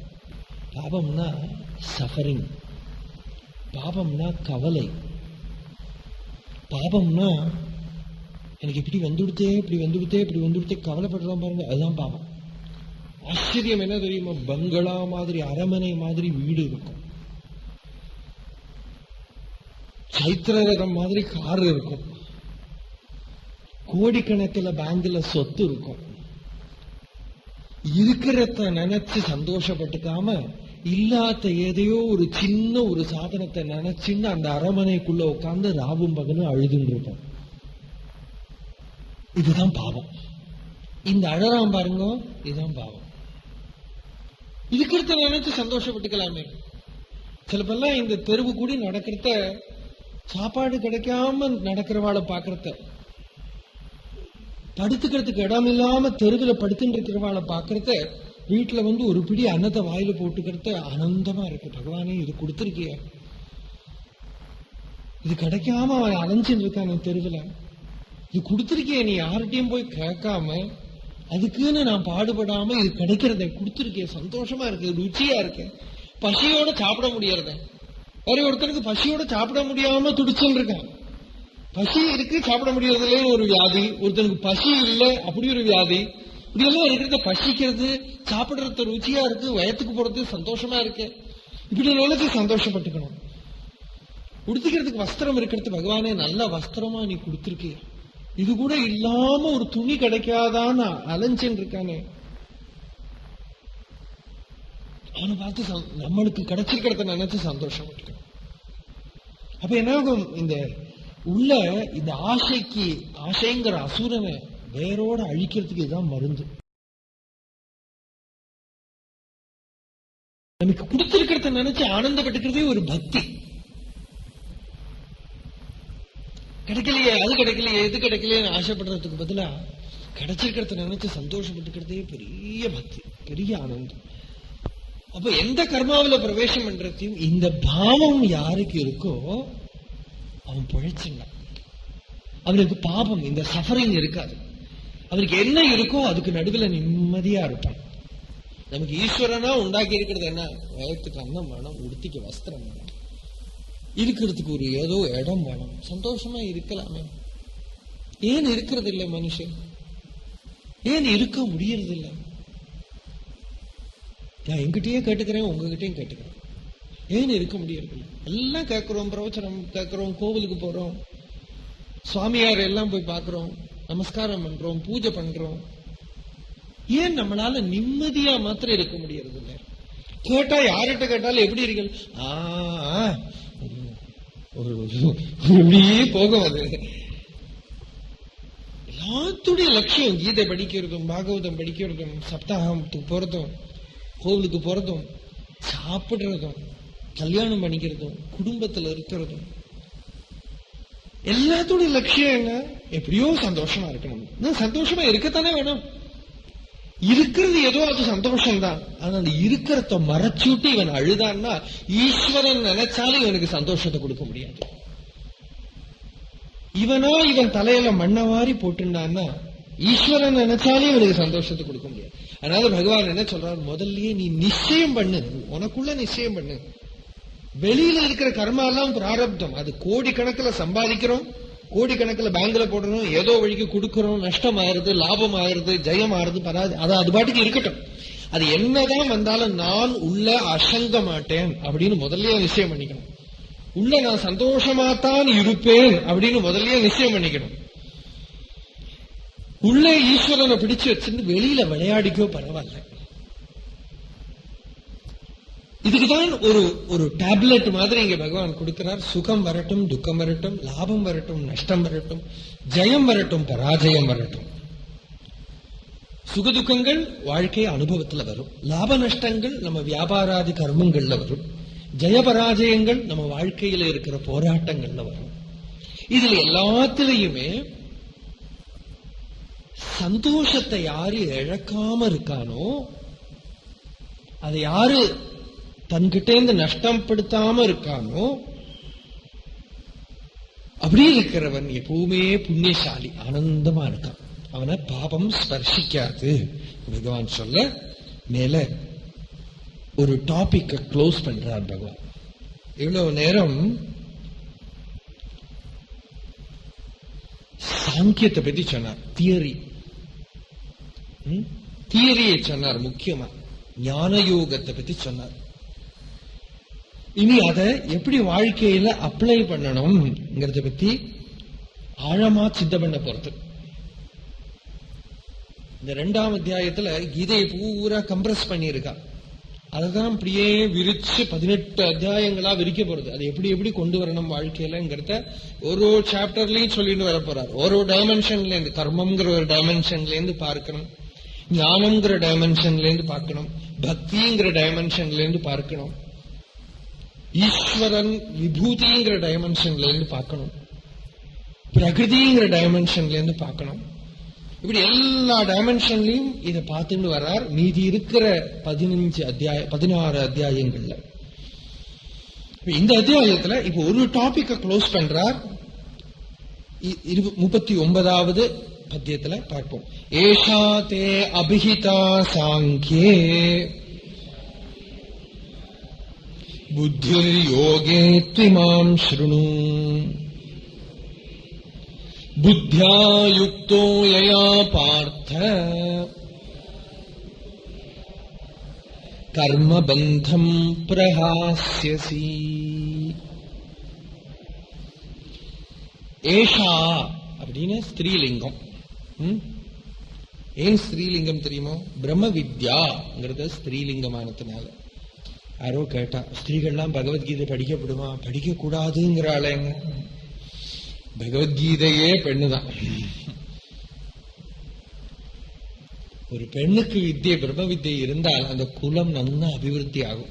புருஷனுக்கு பிரம்ம வித்தியை இருந்தா எங்களை மாதிரி இப்படி வெளியில சொல்லி நடப்பான். அப்படித்தான் ஒரு பெண்ணுக்கு பிரம்ம வித்தியை இருந்தா அந்த குலம் விளக்கேற்றி வைக்கப்படும்.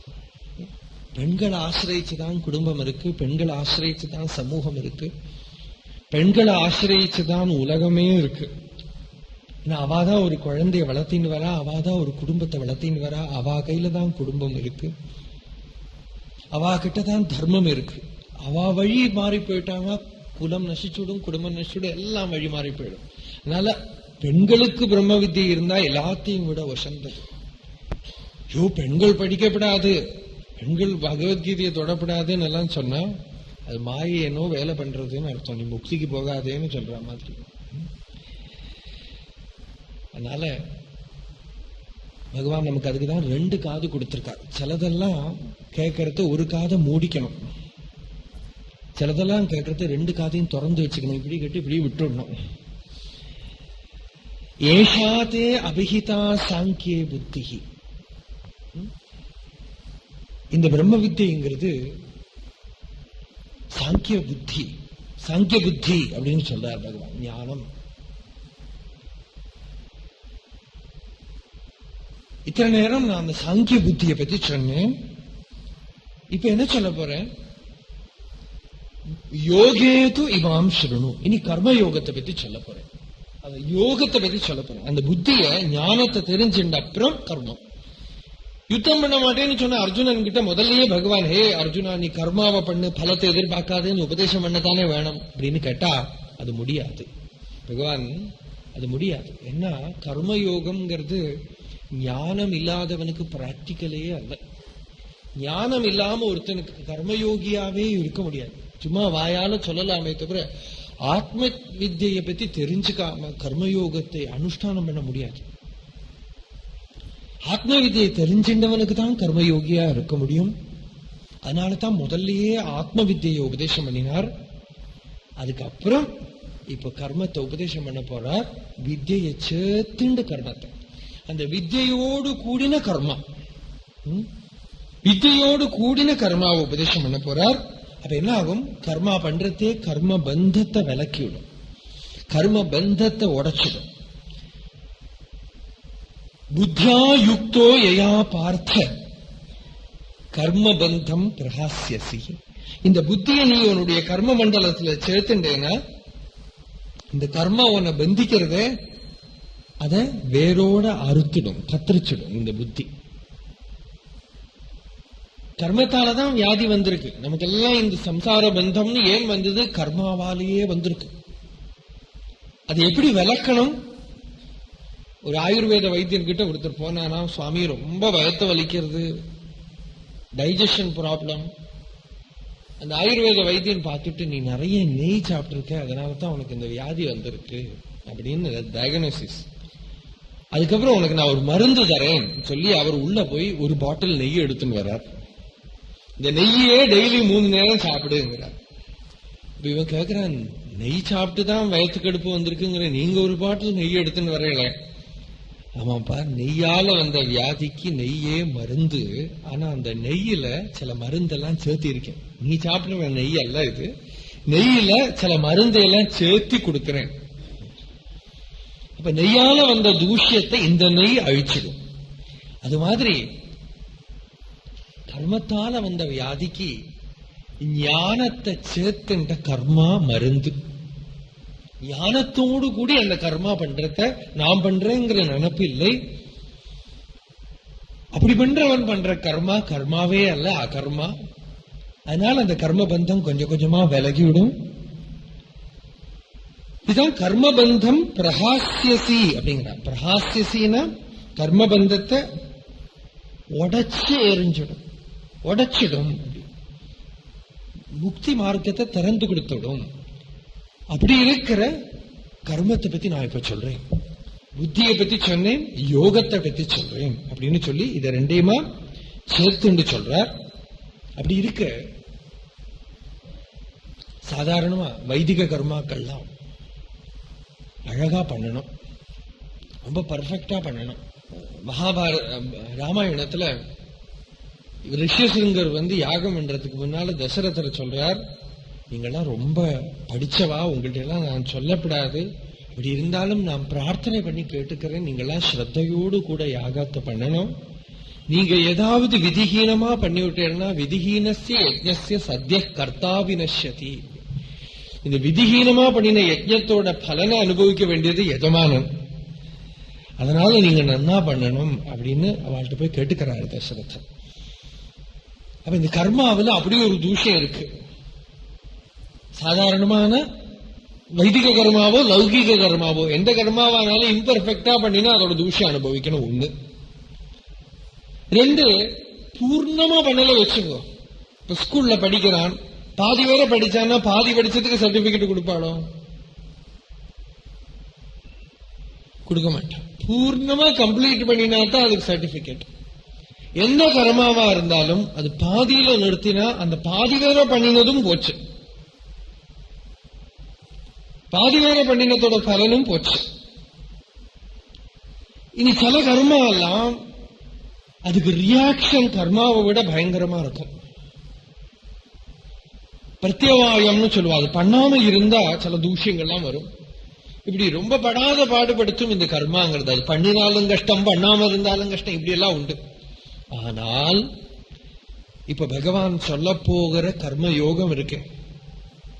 இதுதான் பகவான் என்ன பேரு கொடுத்தார்? பகவானா கொடுத்த பேரு யோகம்னு மாத்திரம் சொன்னார். இனி வரக்கூடிய ஒரு அத்தியாயத்துல புத்தி யோகம்னே பேரு கொடுக்க போறார். அதுக்கு ஞானத்தோடு சேர்ந்து கர்மா பண்ணினால் அதுக்கு என்ன வைசிஷ்டியம் அப்படின்னு கேட்டா அதுதான் 40வது ஸ்லோகத்துல சொல்றார். பார்ப்போம். நேஹாபிக்ரமநாசோஸ்தி பிரத்யவாயோ ந வித்யதே ஸ்வல்பமப்யஸ்ய தர்மஸ்ய த்ராயதே மகதோ பயாத். இந்த பிரம்ம வித்தியை தெரிஞ்சுண்டு கர்மா பண்ணினால் ந இஹ அபிக்ரமநாசா அஸ்தி. அபிக்ரமநாசம்னா கொஞ்ச தூரம் பண்ணிட்டு விட்டுட்டான்னா அவ்வளவு பண்ணினது பூரா போச்சு அப்படின்னு லோகத்துல இருக்கே, அது பிரம்ம விஷய வித்தியில கிடையாது. 10% பண்ணினா அந்த 10% அப்படியே நிற்கும். கொஞ்சம் பண்ணினானா அந்த கொஞ்சம் அப்படியே நிற்கும். ஏதோ அல்பம் தான் அவன் தெரிஞ்சின்றானா அந்த அல்பம் தெரிஞ்சின்றது அப்படியே நிற்கும். இவன் பூர்ணமாகலைங்கிறதுனால அந்த அல்பம் தெரிஞ்சின்றது நஷ்டமாகாது. ஏதோ கொஞ்சம் கீதை கேட்டான், கொஞ்சம் ஏதோ தியானம் பழகினான், கொஞ்சம் ஏதோ பகவத் பக்தியில முன்னால போனான, எங்க போய் நிக்கிறானோ அங்க நிப்பன். அடுத்த ஜென்மாவில அங்கேருந்து தொடங்குவான். ஒரு அம்சம் கூட அதுல நஷ்டமாகாது. இக அபிக்ரமநாசா. இதுக்கு மேல நமக்கு என்ன வேணும்? மாத்திரமல்ல பிரத்யவாயோன வித்யதேங்கிற ரியாக்ஷன் ஒன்னும் கிடையாது. இது யாதொரு ரியாக்ஷனும் கிடையாது. ஓ, நான் இன்னைக்கு அது படிக்கலையே, நான் அதை விட்டுட்டேனே, அதனால மகாபாபம் ஏதாவது வந்துடுமோ? ஒரு பாபமும் வராது. பிரத்யவாயோன வித்யதே. பாகவதத்துல பாருங்க, இப்போ கர்மகாண்ட வேத பாகங்களா இருந்தா மந்திரம் எங்கேயாவது தப்பி விடுத்துனா மகாபாபம் வந்துடும் அப்படின்னு. அது என்ன, அதெல்லாம் பிசிக்கல் வேர்ல்டோட கனெக்டடா இருக்கிறதுனால மந்திரம் எங்கேயாவது தப்பி விடுத்துனா எங்கேயோ தூஷ்யம் வந்துடும். பாகவதத்துல வியாசர் என்ன சொல்றாரு தெரியுமோ? பிரதிஸ்லோகம் அபத்தவத்யபி அப்படிங்கிற. நீ ஓரோ ஸ்லோகத்தையும் அபத்தமா படி. இருந்தாலும் நாமானி அனந்தஸ்ய யசோங்கிதானி யத் சிண்வந்தி காயந்தி கிருணந்தி சாதவா. பகவானோட நாமம் அதுல இருக்கு இல்லையோ, உனக்கு ஒரு தூஷமும் வராது. ஓரோ ஸ்லோகத்தையும் நீ அபத்தமா அதுக்குன்னு அபத்தமா படிக்கணும்னு அர்த்தம் அல்ல. ஆனா அப்படி அபத்தம் வந்தா கூட உன்னை கோபிச்சுக்கிறவாளும் யாரும் கிடையாது, பாபம் கொடுக்கிறவாளும் யாரும் கிடையாது, உன்னை சிக்ஷிக்கிறவாளும் யாரும் கிடையாது. பயமே வேண்டாம். பிரம்ம வித்யக்கு அப்படி ஒரு வைசிஷ்டியம், பகவத் பக்திக்கு அப்படி ஒரு வைசிஷ்டியம், ஞான யோகத்துக்கும் பக்தி யோகத்துக்கும் அப்படி ஒரு வைசிஷ்டியம். ஒன்னும் கோளாறே பண்ணாது. பிரத்யவாயோன வித்யதே. அப்புறம் பாருங்க, ஸ்வல்பமப்பியஸ்ய தர்மஸ்ய, கொஞ்சமாவது இந்த தர்மத்தை, இந்த பகவத்கீதா தர்மத்தை